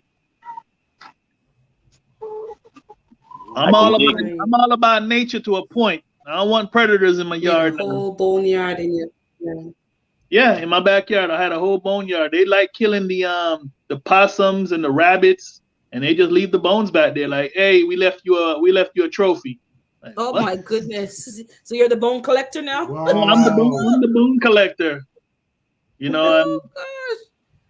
But you don't see them. I mean, I saw one coyote and I saw one fox, and I was shocked when I saw them because they move in silence and in the dark. You don't see them. When you run up on them, you're really lucky to bump into them.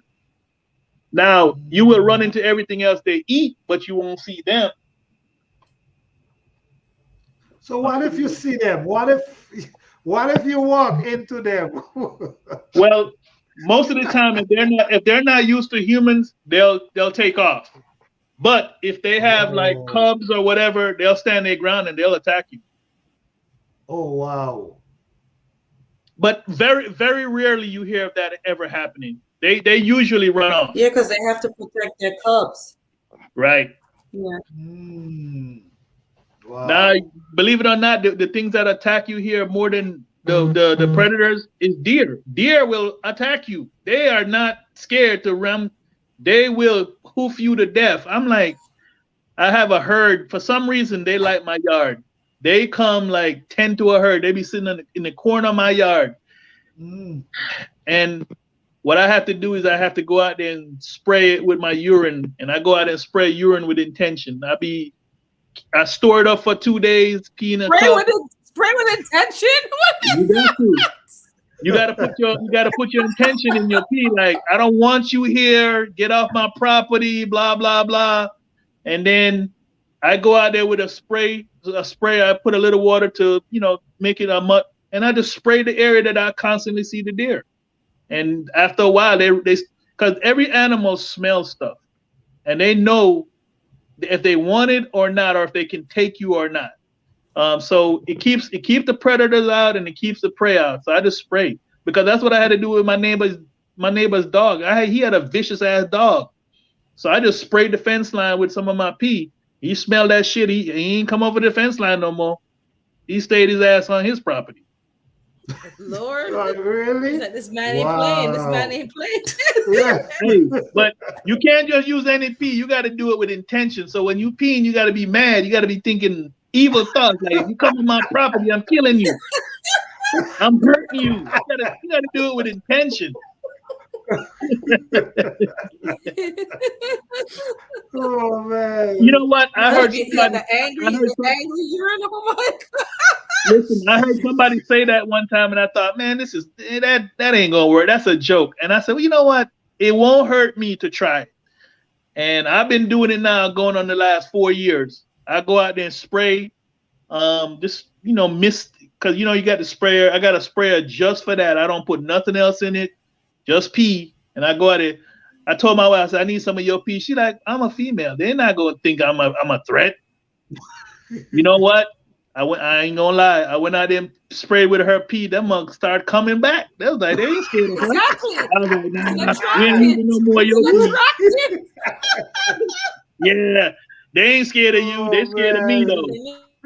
Need testosterone in there to turn Yeah, them. exactly. It's just like my mailbox. At the bottom of my mailbox, I had to go out there and spray the bottom of my mailbox. Guess what? Them dogs that come around that used to be just pee on my mailbox, they don't even do that no more. They smell it. They just like, this joker over here crazy. We ain't going nowhere near his mailbox. hey, you see what Good Eats Homestead says? That she said, I can honestly say that I've never angry urinated. Hey, sometimes you just gotta think it, you know what I'm saying? And you make that intention go in your pee when you're doing it. Believe it or not, our intentions come out in our pheromones. I believe that. Yeah, your pheromones give. Yeah, exactly. Because think about it. Male lions, you normally have a male lion. You normally have 3 brothers to a pride of females. They will go out and range, their territory, and they go out and pee. Before they pee, they roar. They basically tell everybody within a 7 to 10 mile radius. I think that's how far their roar goes. That don't come over here. If you come over here, we're gonna have problems. Right after they roar, they go pee, and they spray the area. So they're spraying with intention. So when another lion comes around and he smells, he's like, "Uh-oh, this guy is bigger than me, and he about that life." Okay. So if we have a predator, huh? No, I say you could have a point with that. Yeah, this is what animals have been, and humans are. We're just more evolved animals, but we are animals. We just don't run around on all fours, but we are animals.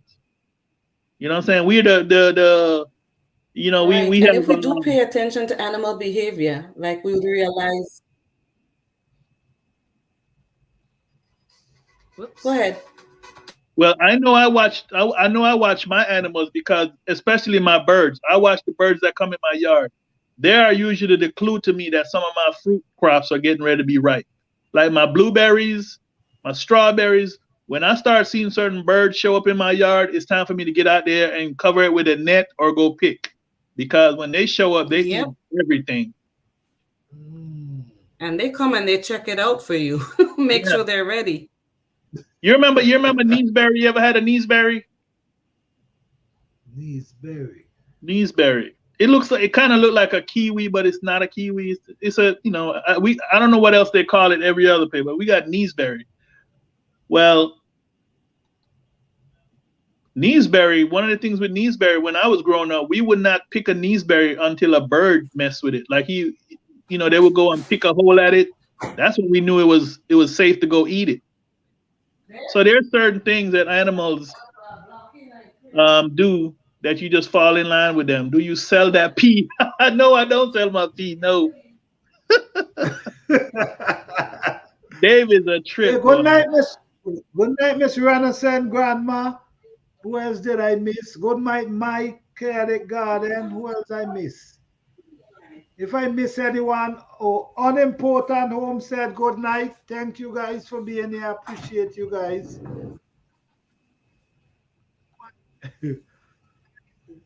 That's the pee with intention, man. I hear that. You gotta pee with intention. Let every predator and everything that come in your yard know you the biggest, baddest thing there. Because if you peeing with flowers and roses, and I love everything, man, everything gonna show up in your yard. Right. I hear that. Well, I don't know if it worked for everybody, but it worked for me. I mean, and I have no problem with them. But I got that from I was watching a video that Led Farmer did, and somebody asked him how does he keep the predators out of his yard, and that was the first time I heard him say urine, and I was like, urine? I was like, hell no, because I'm thinking. I'm like, that ain't hygienic. And he said, no, you just keep a bottle, you pee, and you save it up for about 2 days, and then you go out there and spray. And I was like, you know what? What is it going to hurt? Because I need to keep these things out of my yard. And once I started doing that, no problem. Okay. Well, I tell you what. I tell you who it don't stop. The squirrels. It do not stop the squirrels. Me and the squirrels had to finally have an understanding. We finally had a communication. I had to stretch one out. Once I stretched one out, the rest of them got the message. Oh, look at those chickens. Oh, wow. They look good, GT. Man, you feeling them really chicken good, boy. Nice and healthy. Yeah.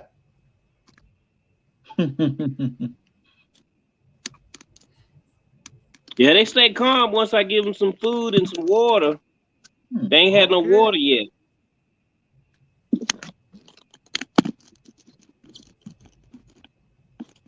I was thinking about reeling some, but I don't think I have the time for them. So I don't want to do that. How long you been growing chickens, GT? Or raising chickens, excuse me. No, you're muted. You can't hear you. You're muted. Since May. Not hearing you. Oh, okay. May. Yeah. Yeah, I've never done this. He and I are starting at the same time. He's ahead of me though, but yeah, like we're gonna be new chicken parents. Chicken babies. Because I want to be more self-sufficient ASAP. So and I wanted to do the same thing. You want to do 6? Go ahead, GT. Oh, I wanted to do 60 to 75% of my food that I consume. So I thought, what animal could I grow? I mean, what animal could I raise? And chicken seemed like the best option for me. My son ain't about the rabbit life. He was like, we can't eat no pets, so gotta do chickens. Yeah, chickens and quail are on the top of my list because they're small enough that I can fit them in the shed area. Rabbits are kind of like more pet like. I don't know if I could butcher a rabbit. I can't even butcher the chicken. I was gonna ask that if you're doing them for meat or you're just doing them for eggs. Only eggs. Just for eggs. Okay. But when they get too old, I'm gonna make some stew, some chicken soup, chicken foot soup, and chicken neck and chicken back. I love chicken, but I can't. If I don't have to dispose of them, then I won't dispose of them.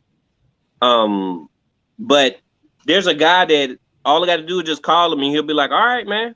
And I actually need to go to his farm because he got a lot of stuff out there. He said he got pigs and goats and sheep. I don't know if he said sheep, but I think he said goats. But yeah, he got a lot of stuff about 45 minutes away from me. So do you do any of the natural meats out there like deer and not deer, but reindeer and moose? I have had moose before. I've had caribou. Okay. I've had whale blubber. It's some kind of ice cream. Okay. Yeah, I've had a couple of things. I didn't care for. I don't think I like caribou or it was moose. One of the two. It was too gamey. It was too gamey for my palate because I'm not used to it. I mean, but if I had to, I would because, when I came back from vacation, the moose was in my front yard playing in the sprinkler. Just kicking. So he was serving himself up on the plate, huh? What? Yeah, he was already getting himself tenderized and juicy for me. You know what I mean? And it was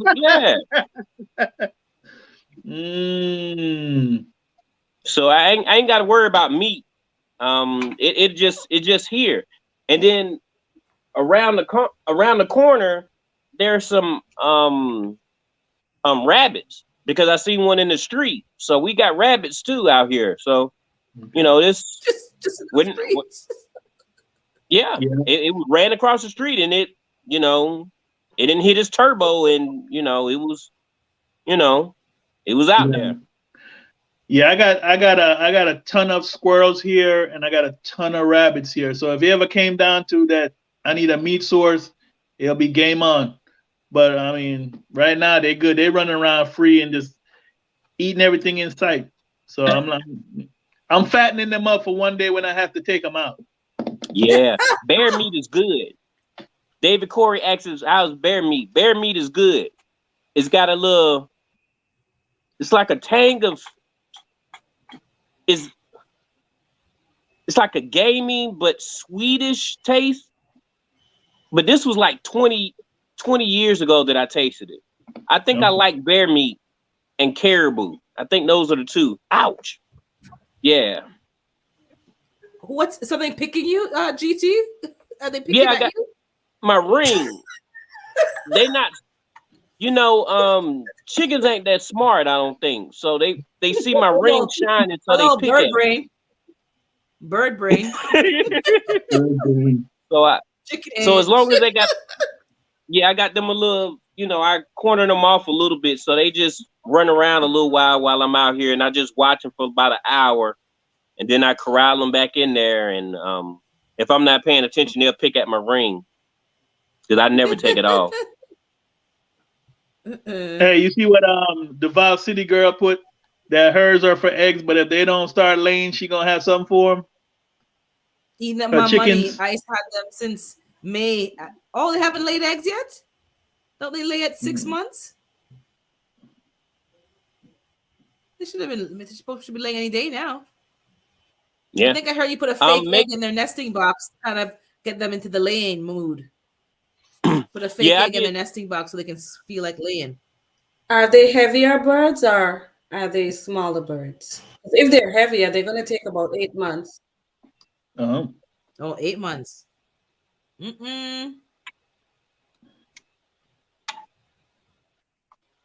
That's expensive to keep feeding them. That's why I have to find something else to feed them just in case. So they're going to be having oatmeal and sunflower seeds and whatever else I can find. I just bought oatmeal. Yeah.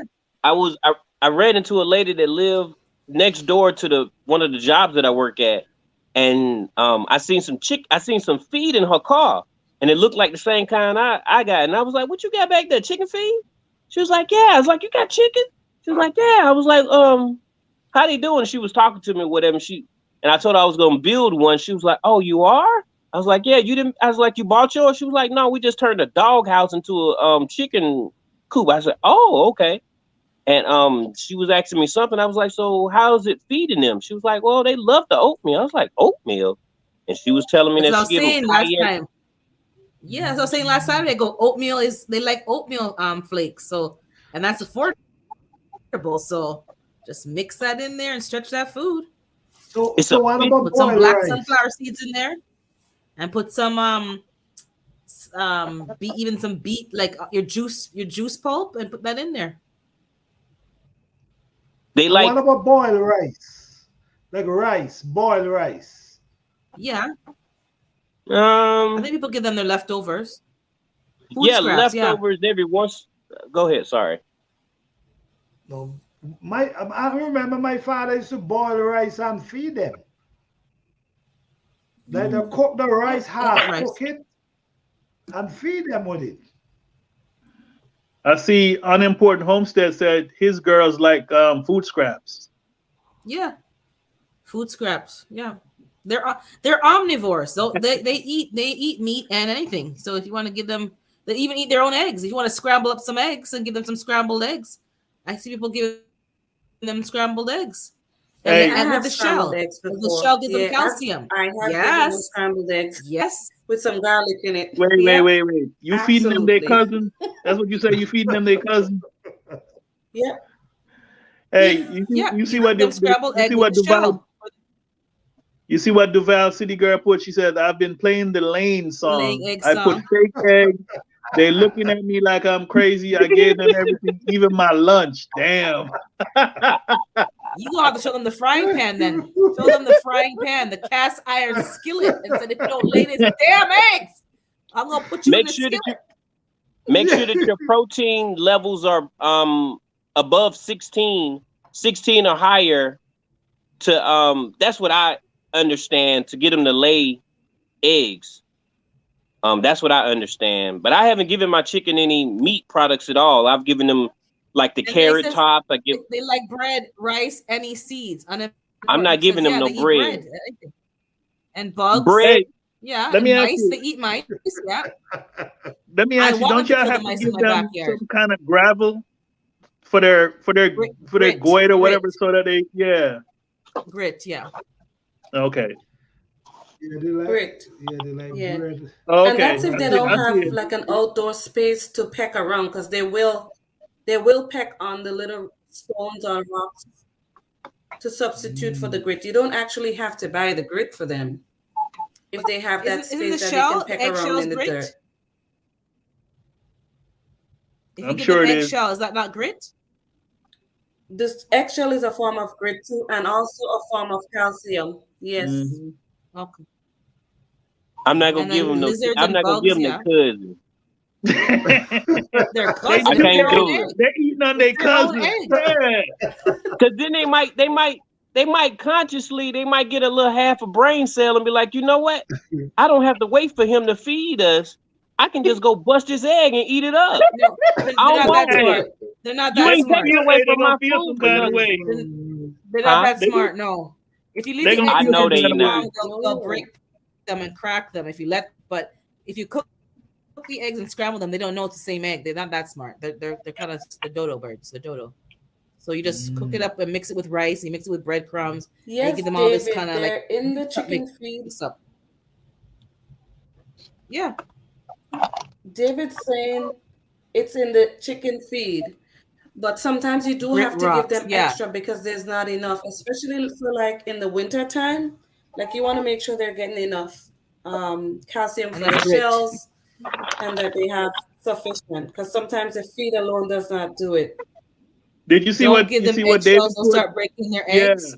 No, people do it all the time. I see big farmers doing it. They break the eggs into small, like oyster shells, and they mix it with the stuff. They don't give them a whole eggshell. If big farmers are doing it, then I don't see why I can't do it. They're dinosaurs. Yes, you crush the eggshell. Hey, Urban, like GT just said, they might start getting real smart and figure they don't need you no more. No, they're not that smart. They're not that smart. The only time they break their eggs is if you leave the eggs there too long and they get bored and they start, picking up the eggs, the laid eggs. Then they'll break. Then they'll get a taste for eggs. But if you're taking eggs out every day, if you're taking the eggs out the box every day, they're not gonna get no taste for no egg because they're not there to eat the egg. But if you leave them too long, they'll start, trying this and trying that. You see, if pigs eat their owners in the pen, I think an eggshell's not going to be that big of a deal in the chicken eggs. Like, you know what I'm saying? Don't stop with the pigs now. So if they're going to eat their owner, then I think they can eat a little eggshell. The chicken can eat a little eggshell. Hey, I was watching Grow Family Network, and he said one of his nightmares is him probably blacking out and passing out in his kitchen, in his chicken coop. Yeah, and he said the chickens will eat you. Yeah. You want to see bones? You want bones, Seamood? That's the bone collectors. They're the bone collectors. Them chickens. I know, right? Mine have actually. They have because I wear gloves all the time, and they'll peck at me, and then they'll bust the glove, and then they'll peck at me because I wear my little New York shoes or whatever, and they'll pick at my heels and stuff. Yeah, they not that smart. Hey, you see what Unimportant Homestead said? Chickens are dinosaurs. They're raptors. Yeah, they're raptors. So that's what they are. But you know what it is with chickens? Everything see them as prey. Everything eat them. So when they get a chance to eat back, they start eating. Yep. You see what David said? Revenge time. They go for the eyes. The first thing they do is the eye. Oh, Lord. It's your eye. Yep. Woo. Yeah. That's my. So you don't fall into GT. Don't pass out in there. Don't faint in there. Don't pass out in the chicken coop. Yeah, I won't. What I they dangerous. When I go inside the cage, because I actually go inside the cage to get the eggs. I let them out so they don't see me actually recover them. I try, but then they'll sneak back in there. And I have on my little knee pads so I don't have to get that stuff all on my knees. And I always go in like this because I be scared that that's where they're gonna go. They're gonna go for my eyes. Yeah. But yeah. You know what? I want to buy some goggles. I'm gonna go in there with goggles because I don't want no pecking. No. Because it's gonna be a problem. I'm gonna say, you know what? You're gonna go in the frying pan now. We're done. We're done. Who that laughing, Phoebe? Who laughing? Planter's laughing. Hey, what are you GT, laughing at? I need to read the chat. Hey, GT, you from Alaska or you moved up to Alaska? I'm from Georgia. Urban. Wow, how'd you get up there? She's like, no, I'm done. Dad, military. Okay, I got you. I tried for several years to get stationed in Alaska, and they wanted to give me Alaska when I was 25 years in. I was like, thanks, but no thanks. Wow. It's beautiful here. The people are, they're very welcoming. Very welcoming. Which one? You talking about the natives or the transplants? There's a difference. The people here, the natives, they sometimes they get that sauce and then they get a little belligerent. Oh yeah.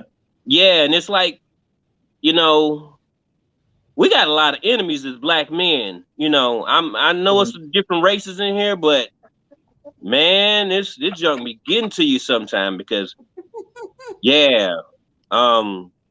Yeah, I done been on I done heard some people say some stuff, and yeah, I had to walk away because it ain't worth my freedom. I can't let you trick me off the streets. But right. Man, well, it's the same way in Alaska. In Alaska, everybody talk about a great place to vacation, but the natives are friendly if you're vacationing. If you try to go there to live, they say shit worse than white folks say to you. And I'm talking about.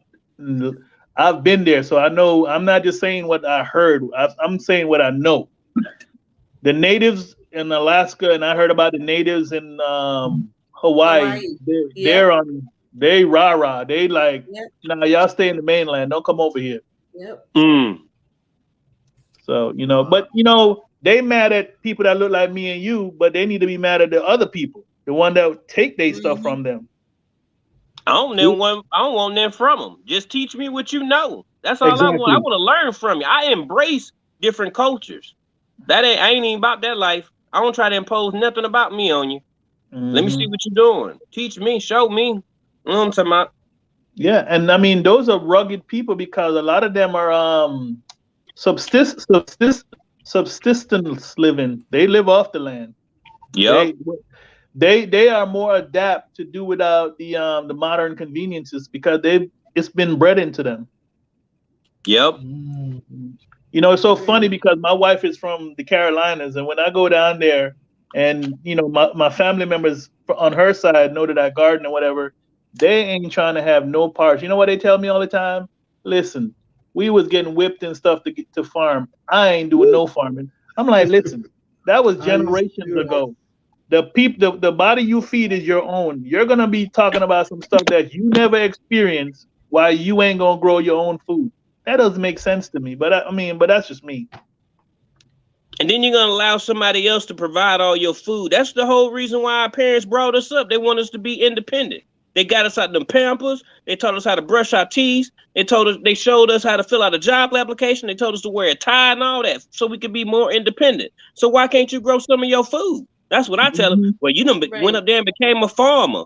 I want to grow some of my food. Yeah, you want to know what nasty melon? Have you tasted melons? They gross. Like I ain't giving no $3 for no melon that taste like Swedish water. No, kill that. You want to know what you're putting in your body for sure. Yep. Yeah, at least try. Yep. I got hydroponics all up there. I got leafy greens and tomatoes and stuff like that. I'm gonna try my best to do what I can when I can. As soon as I finish this chicken, okay?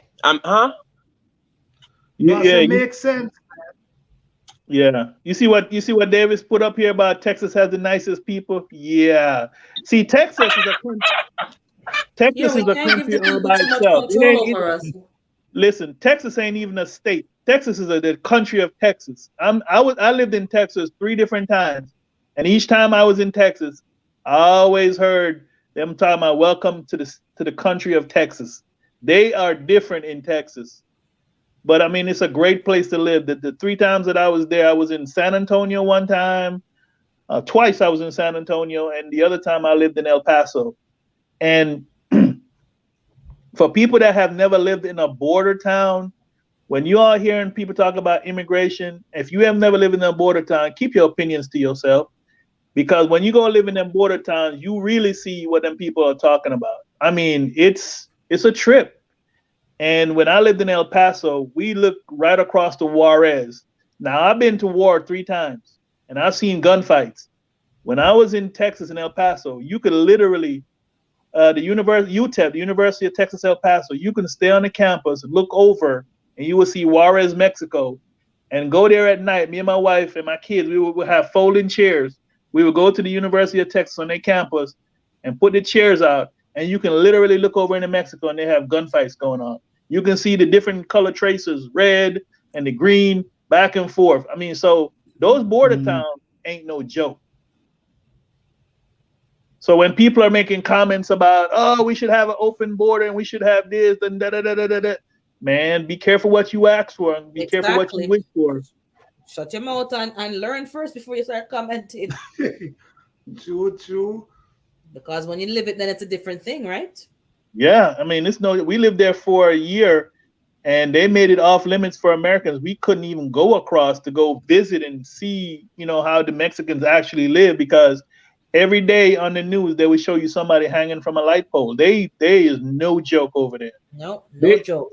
They have serious population control over there. I mean, they're killing by the dozens. And if they have beef with you, they're taking out your whole family.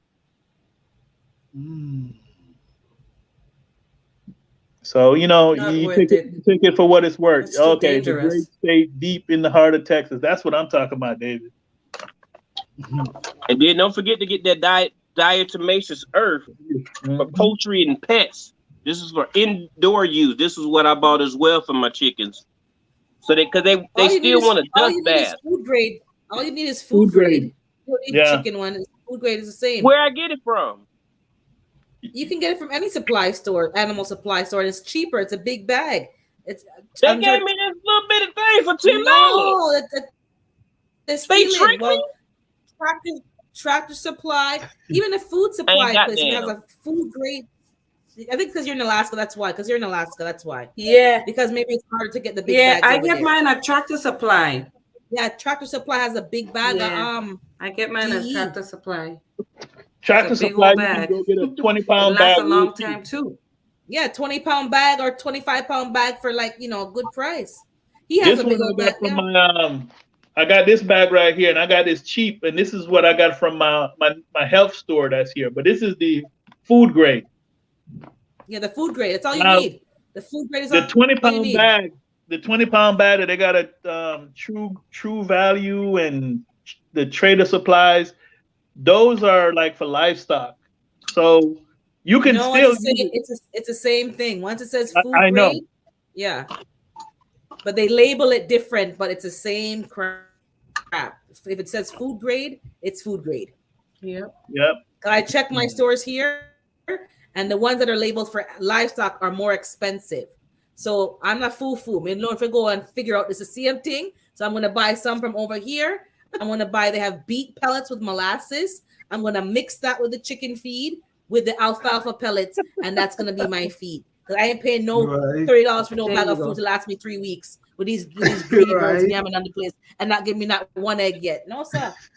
You're going to get oatmeal and sunflower seed, mix with something for food. Georgia boy all day. You heard? Does anybody with chickens, does anybody mix like a scratch grain for the winter time? Because I make a scratch grain for my chickens for the heat. So What's I don't scratch grain? It's part of supplemented. I do like the corn with black oil sunflower seed and oats. Mm-hmm. So I make a okay, mix that's what I'm with that talking for about. them to help. Yeah, isn't that all year long though? I'm gonna do oats, sunflower seeds, and corn. I do it mostly in the coldest because the corn would give them heat. It would help them. Yeah, you're right. Heat, Them hot, to keep flashes. them warm in the winter time. So I pretty much do it in the winter. My chicken's bougie. They won't eat I gave them the scratch grains, and they won't eat the corn. Maybe if I just starve them out like our parents used to do us, if you don't eat it, you just don't eat. They're not hungry enough. Maybe the corn. Maybe you have to break the corn. Maybe it's cracked. Smash the corn. I got cracked corn. It's the cracked corn. I got the whole corn. I got the scratch grain. Yeah, I got a whole bunch of stuff. And did Mike plant a garden? Sorry. Yes, sir. Go ahead. Did you say that? I mean, did Mike put something on there about Amazon? He said something about Amazon. Y'all know I can't remember that well. I seen Amazon. A 10-pound bag of food grade off Amazon for cheap. Yeah. All right, then I'm gonna go there. That's what I'm gonna do. Yeah. All right, appreciate that one. Yeah. But you should be able to go to any feed store and get it. But sometimes you gotta ask. I was in I visited. They know me by name. No, they don't know me by name. But it's not too many black people go inside the store, and they all smile at me because I'm a very approachable guy, and I'm always gonna smile because that's the best. That's the best medicine there. So I walk, and I go in there and I look, but they only had this in a smaller container of the DE, and I don't think that they had the option of what y'all have available because we don't have a Tractor Supply or anything like that. It may be pre-order. Ask them, GT, because some of the stores here you have to pre-order, pay, and they'll ship it into that store for you to pick up in a few weeks. If they order it for you. GT, okay. David said you and the chickens are bougie. I ain't nothing about me bougie, man. Feeding them oatmeal. Yeah, they get oatmeal and cornmeal. They're Caribbean chicken. Throw them scratch every morning. Extra corn in the winter. Y'all come on back unimportant. To keep from being stereotyped. No time with y'all. Go on back in there. Go on, girl. And I'm gonna sprout. Someone asked about fermenting food. Yeah, I'm gonna ferment the food if I have time. Yeah. But if it's too cold in the snow, no, they're gonna get the dry food. I'm not freezing my buns off for no chicken to go ferment food. That's why I'm gonna give them alfalfa pellets and corn and things to stretch the food out to make it cheaper. It makes sense. Because I'm not going in the snow if I go deal with wet snow, so I'm not time for that. Yep, that's right. I do go in the snow, to be honest with you. I'm doing to feed them and check on them, but I'm not dealing with wet food and you can sprout the oats and have to go sprout. I can sprout the oats inside, but not. They're gonna have to give me some. My chickens love sprouted oats. They enjoy it. They really do. I'm gonna sprout them the what do you call it? The fodder. Someone told me about fodder. I was watching the Bull's garden. He grows fodder for his chickens. I think what is it? Wheatgrass or something he grows, or some kind of grassy grain he grows and feeds it to them. You have to watch him, Chell. I can't remember. He calls it fodder. So I got a neighbor. He has a herd of goats, which that was the first time I ever seen that in my area. They're like a roving damn lawnmower. He just moved them section to section in his yard. He got little portable fences, and he'll put them in one area and they'll eat that down, and then he'll move them to another area. I was like, roving goats. But they don't. Okay. I'm gonna do the microgreens. That's what I've been doing. I started some, but I forgot them, and I only have a little bit left. But that's what I plan to do. I tried it with the corn. No wonder they're bougie. Wow, y'all flexing on me now, Well, Just mung beans. Do you know they cost a lot? Mung beans? Yeah. And navy beans. They cost a lot to buy. Here they do. So I think you can find something cheaper. Whatever. But I want the mung beans for myself. Expensive. Oh, for yourself. Oh, that's right. But still, when they put it there, I want it. Man. Yeah. Sad but true. He says you sprout any grain for the chickens to eat. That's what James Franklin. Yeah, so any cheap grain, you can just sprout them. Whatever you can get in your area. I tried to do the corn. Like I got this big old thing of corn, and I tried to sprout it, but it wouldn't sprout. And I don't know why. Fifi's and read the chat. Read the chat. Me read the chat? Oh, snap. What they said. Oh, what is this? Happy Veterans Day battle. Oh, okay. Happy Veterans Day to you too, Good Eats. Fifi, it'll be 3 years before GT gets eggs. Feed them too bougie like. What? I got it. Hey, GT, keep doing what you're doing. Keep doing what you're doing, and you're getting your eggs. Don't mind the haters. Keep doing what you're doing.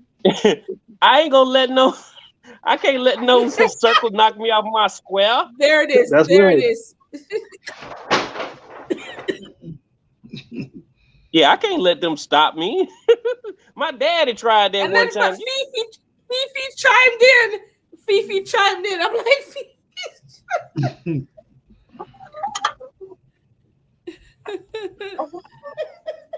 Hey, this is a good thing, you know. Urban, you see what Planter did? Planter just let us loose on his live. We just over here, we just took over his thing. He just sitting in the cut, just laughing. Planter eating his dinner. He's eating his edibles and he's having some soup over there. Just chilling. Yeah. Ouch, mother. Yeah, move now. They say you have to you can sprout lentils. Yeah, anything, any grain, just sprout them and give them to the chickens. Anything will be good for them. Yeah, I'm gonna have to. You can find cheap ways. You don't have to spend a lot of money. Just Yeah, that's the plan. Use whatever you can find and just make it work. Sunflower seeds are very affordable, right? You can get them at the store, in the pet store. Yeah, I got these and they didn't sprout. These are Arctic. You don't just sprout them, just put them in the food, mix it with the food. They love sunflower seeds. I want them to actually sprout. GT. All right, James Franklin. 38 things. Appreciate that. Yeah. Come on back in here. Oh. But GT has eggs. He showed us about 4 eggs when he started. 4 eggs. I got 7 eggs today. Yeah, I'm not tripping. He has eggs. My bougie chicken's working. Yeah. Duval has no eggs. She gotta give them some bougie food now. Because she ain't getting no eggs.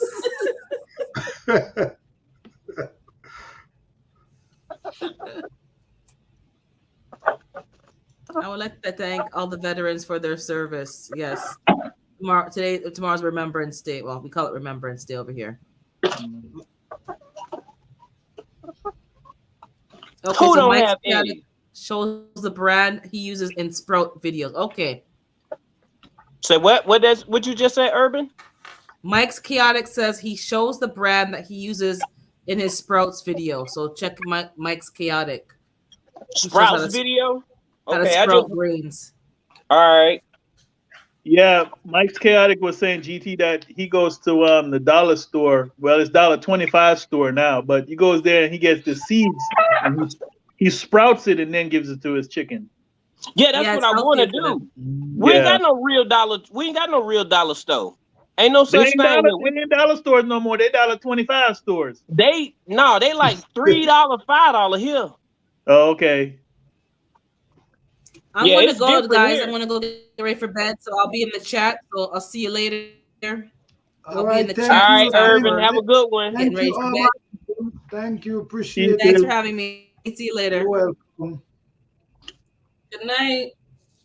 Good night. Good night. So what else you want to talk about, Planter? We've been talking about chickens for a while now. Well, you could continue to talk about chicken. I mean, I wanted to rail some, but like I said, I don't have the time. And if I don't have the time, I don't want to have them and can give them the care that they need. You know what I'm saying? So I'm just going to stick to planting food right there. Absolutely.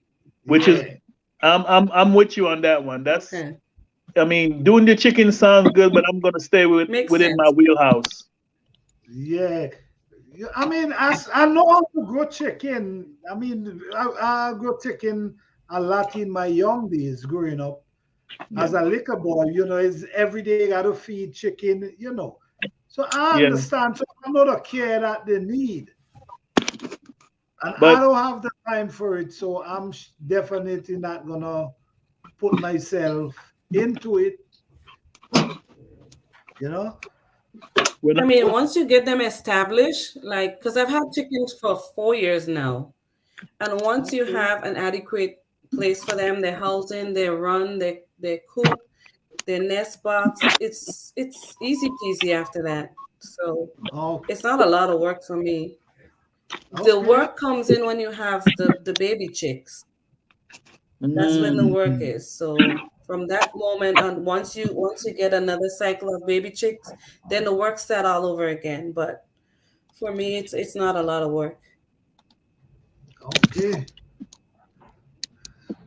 And then I don't eat chicken, so I don't eat chicken. I don't eat the eggs. So it's to me, it's like. Okay, Planter, well, stick to the garden. Leave the chickens alone.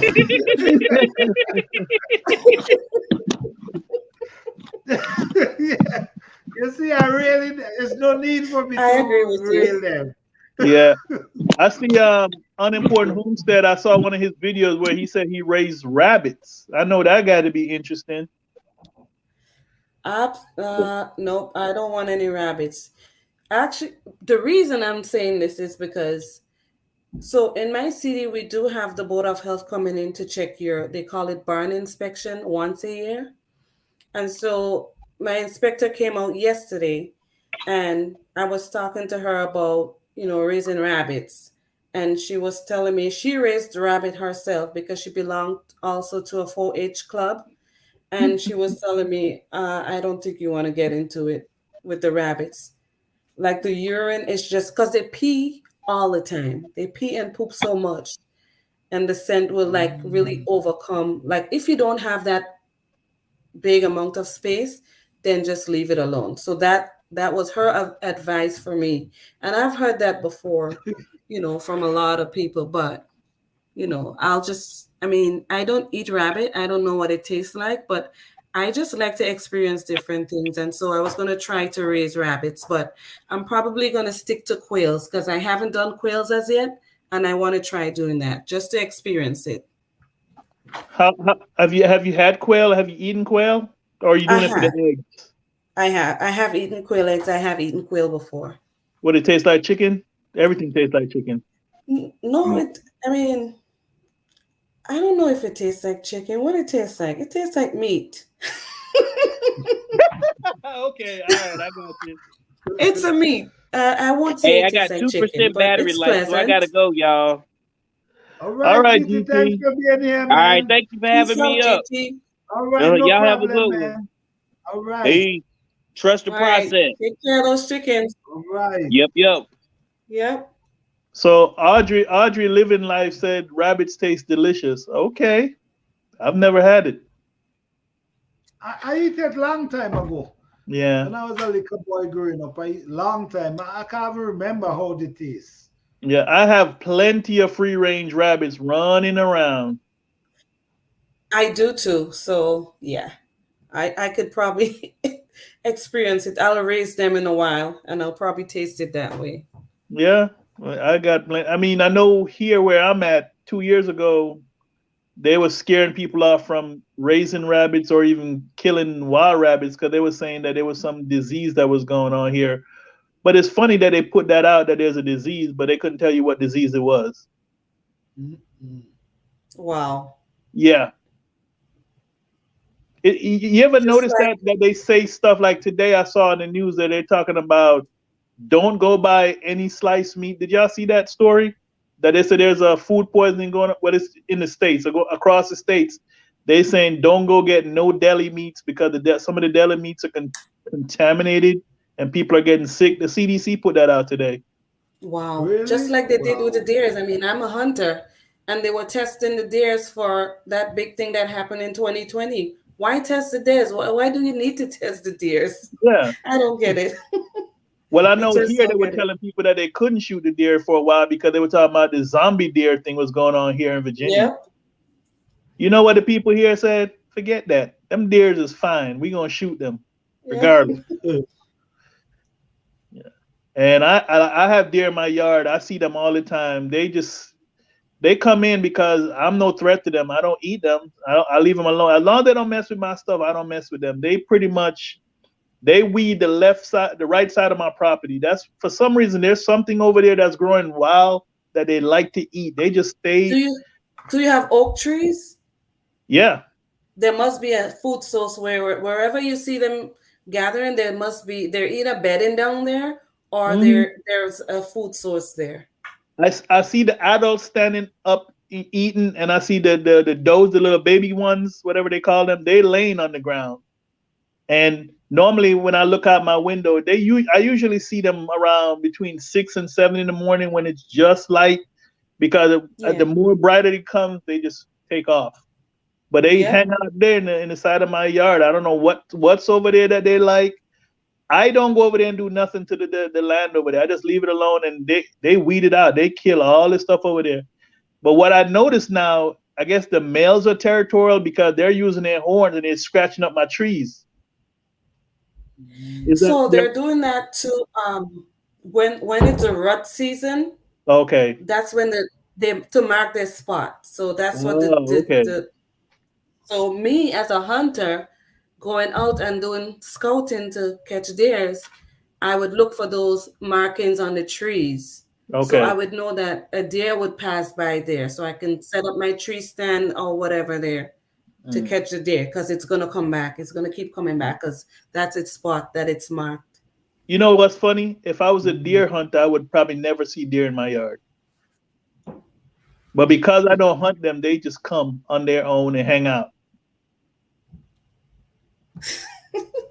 You know that it's like you go looking for them, because I hear people, because I watch all these little hunting things, and people like, oh, I'm not taking that deer today, and they be like, oh, we went out for so many hours and we didn't see nothing, and then they show the video, they saw plenty of deer, they just being choosy. I'm like, okay, well, I said I want to go try. I'm not picky. Oh, as long as I'm not picky when hunting. Whatever comes my way, if I have a tag for it and it's legal, I'm taking it. But okay, yeah. And I'm done for the season. That's all I need. So I had a boss that I used to work for. I used to always asking him. I said, "Do you shoot them in the shoulder?" Blah blah blah. He said, "No. Why am I wasting good meat?" I said, "Well, where do you shoot them?" He said, "I shoot them in the head." I was like, "Okay." Cause he said he don't collect trophies. You know how people want the head for stuffing, and he said, "No, I shoot them in the head so I don't ruin the meat in the body." I was like, "Oh, okay." And he almost killed himself one time. He was up in a tree and he forgot to snap his harness on. Are you kidding me? He got excited. He saw a deer and he leaned out, and it's a good thing he was with somebody else, and he was falling, and his partner grabbed the harness because it wasn't hooked. He grabbed it and pulled him back in. And that's why I said check and recheck. Make sure everything is hooked up. But no, I've never been out there. My hunting is limited to fishing. Safety first, especially when you're in a tree stand. Mm-hmm. I love fishing. I like deep sea fishing. I mean, I like fishing from the shore too, but I love going out on the boat fishing. I go out on the charter boats. Go out and get black sea drum and snapper, the big ones that when they come up their eyes pop because they down so deep.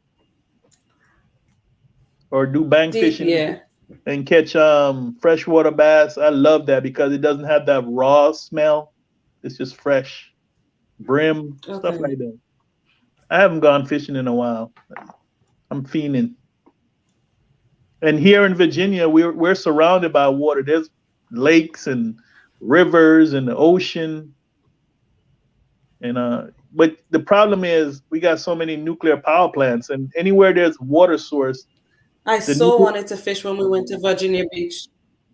Yeah, there's a lot of cobia that run through there. Cobia and yellowfin tuna, small ones and big ones. A lot of people catch them out there.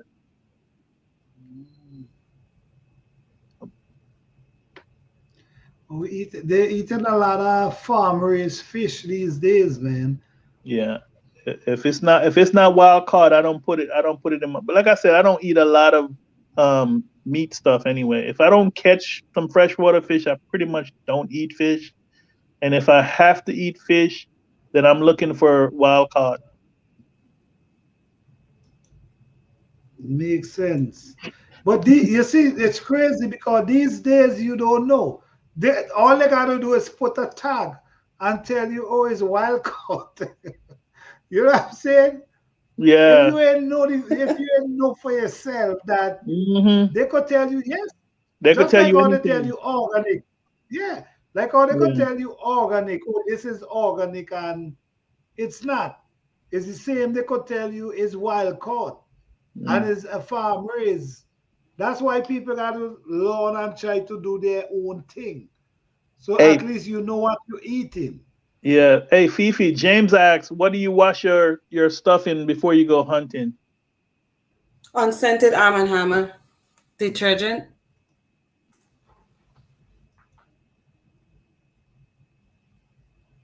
Oh, okay, They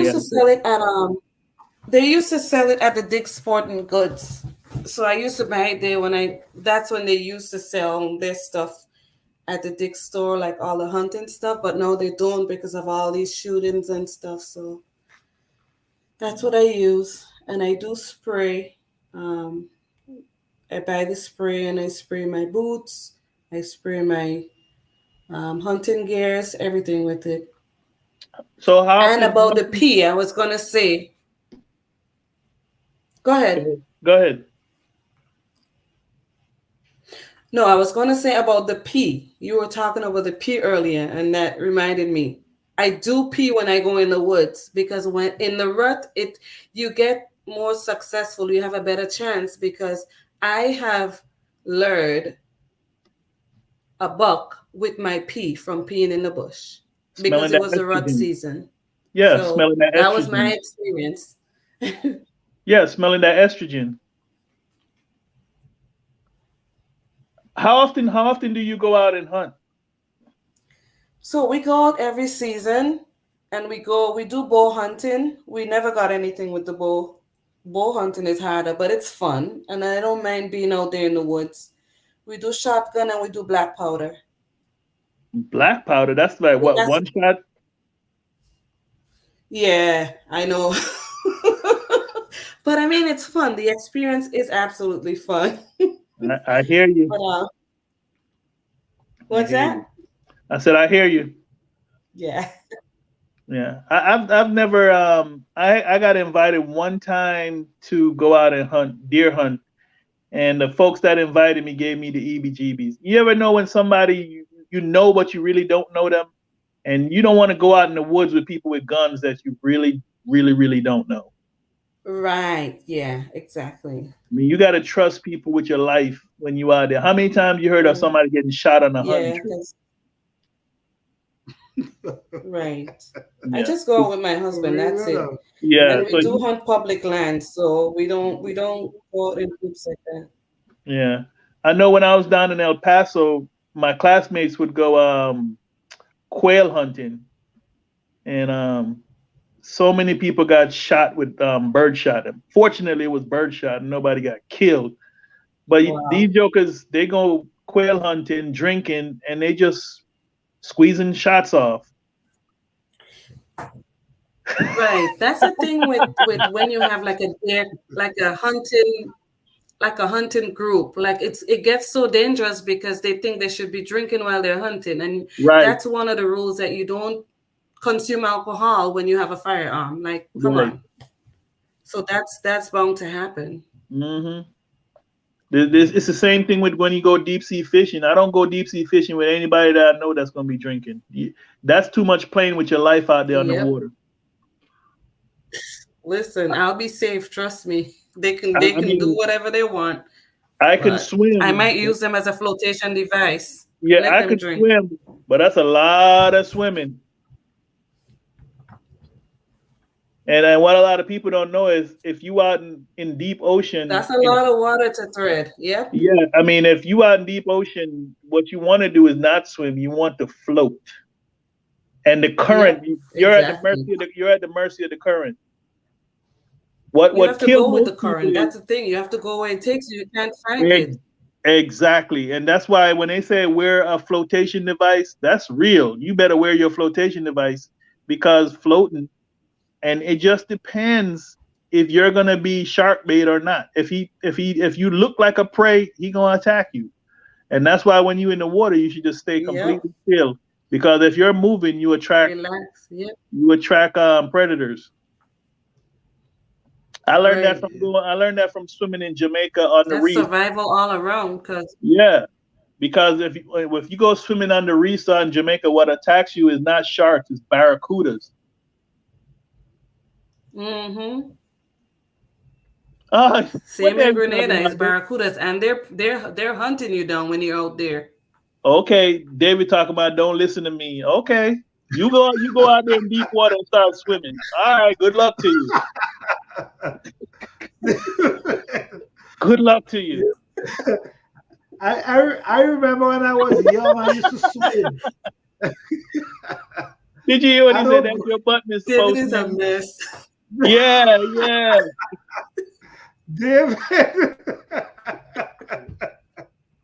David, you're easy, man.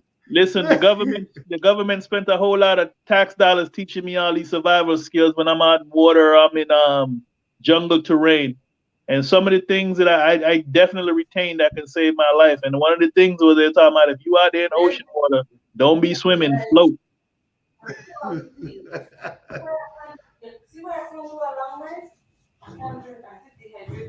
I went to a school one time in Kentucky, and we were out there doing land nav, and there were hunters that had encroached into the federal land, and these yahoos was out there shooting live rounds. They were hunting wild boar, and here we are, we running around in the woodline doing land nav. I mean, that's a recipe for disaster.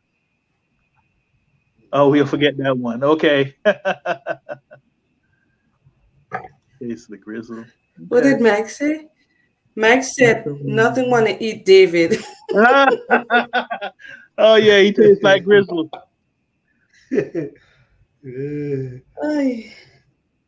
Yes. Don't always remember the foolish things that people teach you. Okay. I'm only gonna do the things that's gonna save my life. It's something I always tell my kids. The life you save will be your own. You ain't got to do everything everybody tell you, but you do proven things that work. You do proven things that work. Right. And you always evaluate your situation. Who are you hanging around with? Do they mean your best interest? You know, It's like we're saying, we all know we need to save food, save water, do all these things. But the biggest animal that we got to protect against is the human animal, because most people don't save water, don't save food. They're all about coming to get your stuff. They like, and believe it or not, like my neighbors forever watching. Anytime I go to the store, they like, oh, I see you got more water. Oh, I see you got more toilet paper. I'm like, why are you looking over here at my stuff? So my mentality is always, I'm always ready to protect what I got. So, you know, in my house, ain't no, I'm scared to touch this. I took my wife to the range, taught her how to shoot, taught her how to break it apart, how to clean it, everything.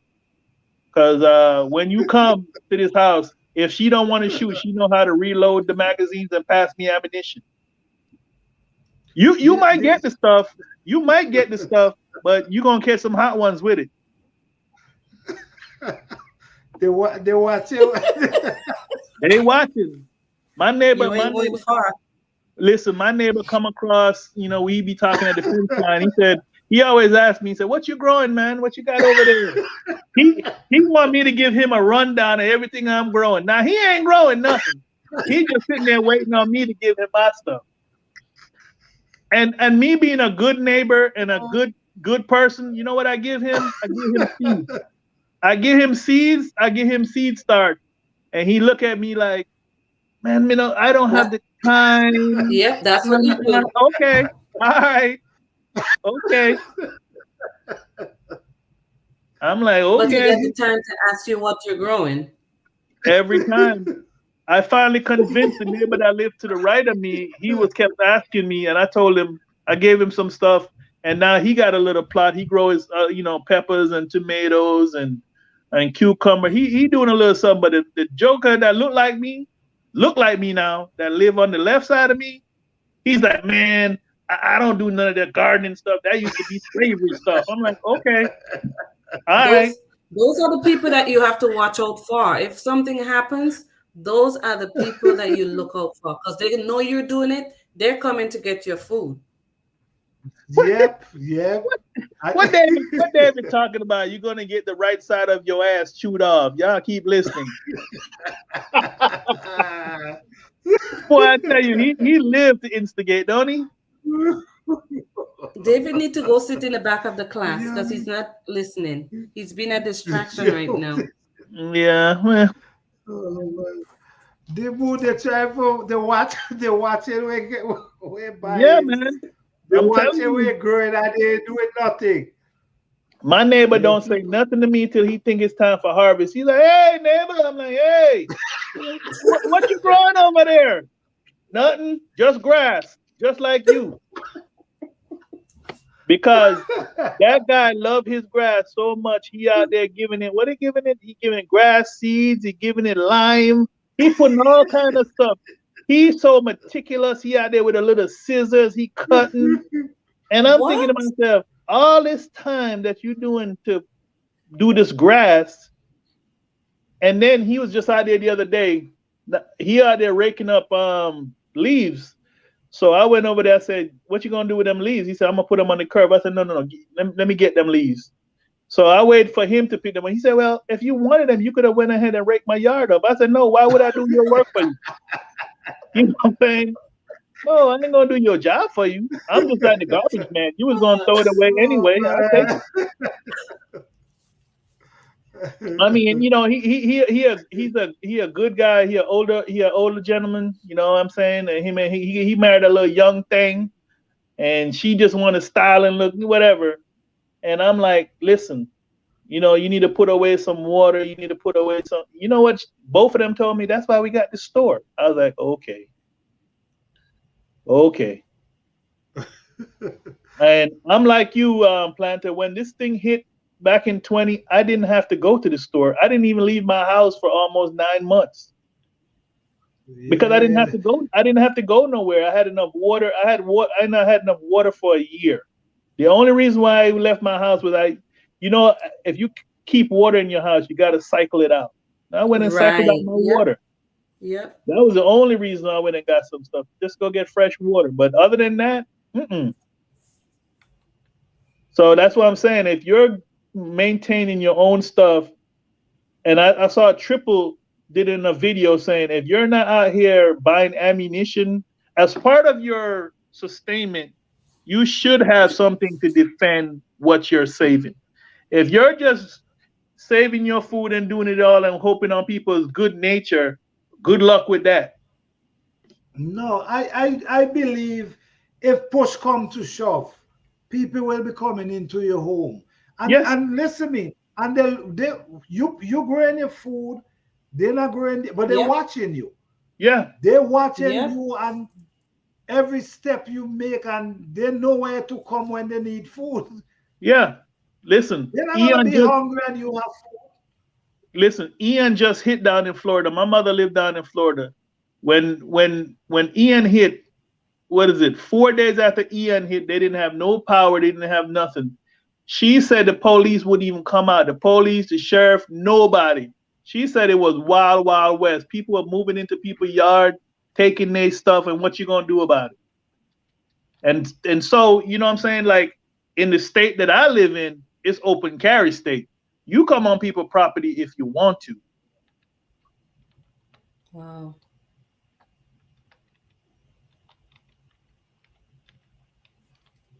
So, you know, you try to be a good neighbor. Like I have two grown kids. I have a 26-year-old and a 28-year-old. So when I do my food storage, you know, grow food and whatever, I always save enough just in case they come. You know, even though I have taught them to save food for themselves, that doesn't mean that maybe where they're at, they may have to evacuate.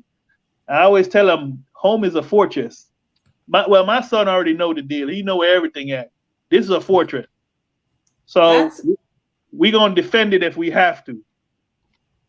That's the thing for me about like prepping. I'm a soft prepper, not a hardcore prepper. But my thing is, if you have to leave where you have your supplies, like you want to make sure you're able to leave with stuff. That's why I do stuff like dehydrating a lot of my foods, because it's easier to carry with me if I have to leave. You know, like people talking about bug out bags and stuff like that. But you can have a bug, like me and my wife, we both have bug out bags. Bug out bags is like quick getaway. So, you know, you have change your underwear, change your socks, some dry foods in there, knives, fire starting equipment. We have ammunition in there and pistols. So if we got to go, we got the basics. And we got some, you know, some little trinkets if we got to trade with people, like small bills. That's another thing. People always get these large bills, get small bills, get 1s, 5s, 10s, whatever. Stuff to trade with. And at some point, money ain't going to be worth nothing no ways. But when I'm talking about if I have to bug out, I buy 5-gallon buckets and I have the top of the bucket. Because those things I can throw real quick in the SUV and be out. Right. The other thing I like about 5-gallon buckets, they float. You can use them as a flotation device. The other thing you can use your 5-gallon bucket for, in a pinch, you can use it as a toilet. So we always have a toilet seat that we have in the bug out. You use it, put some bleach in there, a little bit of water, you got a mobile toilet. So when I do stuff for my prep, and I'm like you, Fifi, I am a soft prepper. I don't do no hardcore stuff. I just do the basic stuff that I need in case something go down. Yeah. But Planter, I'm going to jump off of here, man. It's been a pleasure. I appreciate you having me come on up. No problem, no problem. We'll have to do this another time. No problem. Thank you for coming up, man. I appreciate you. All right. No Peace, problem. my brother. All right, all right. Yes. Yes, Fifi Johnny. So we're going to congratulate you for hitting that 500. That 500, you and David. And I just hope you guys just continue pushing your video, pushing your channel to hit that 1,000. You guys going to get there very soon, believe it or not. Just keep doing what you're doing and you'll be fine.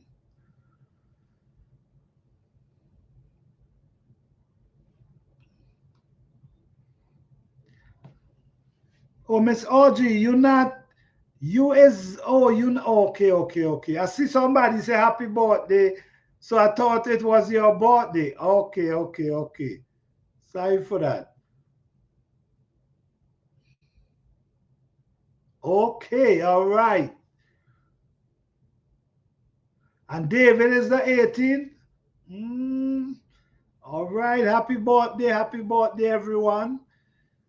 If in case I forget, I'm gonna say happy birthday now. So I'm wishing each and every one of you happy birthday. Hey, my Emerson grandma, how you doing? Thank you for being here. What's going on? Duval, How you doing? Thank you for being here. Bobby Wilson, OG Living Life, Frank James Franklin, David, unemployed, unimportant homestead. I appreciate each and every one of you for being here, man. I truly appreciate you guys. Everyone who step in the life, Angela, Garden Delight. I appreciate each and every one of you. We had a good time tonight. You guys are amazing, very good supporter. I truly appreciate you guys. All right. Thank you guys so much. I'm going to end it now. I truly appreciate each and every one of you. And oh, thank you, Godito Homestead. All right. All right. You say it was good. All right. So I hope everyone have a wonderful time tonight. And we're going to just continue pushing and just continue supporting each other. Try to get everybody to that goal where everybody, you feel accomplished, where you hit that 1,000. We're going to just keep supporting each other every week until everyone get there. So I truly appreciate each and every one of you. Thank you, Urban Gardening, for stepping up. GT Junior, The Mood, Fifi Johnny, I appreciate you guys. Mike, Chaotic Garden, every one of you. Good night, everyone. Thank you, guys. I appreciate each and every one of you. So you guys enjoy the rest of your night and have a blessed weekend. OG Living Life, thank you so much. Blessing to each and every one of you. Thank you guys so much for all the support. Peace, love, and blessing, guys. Thank you, guys.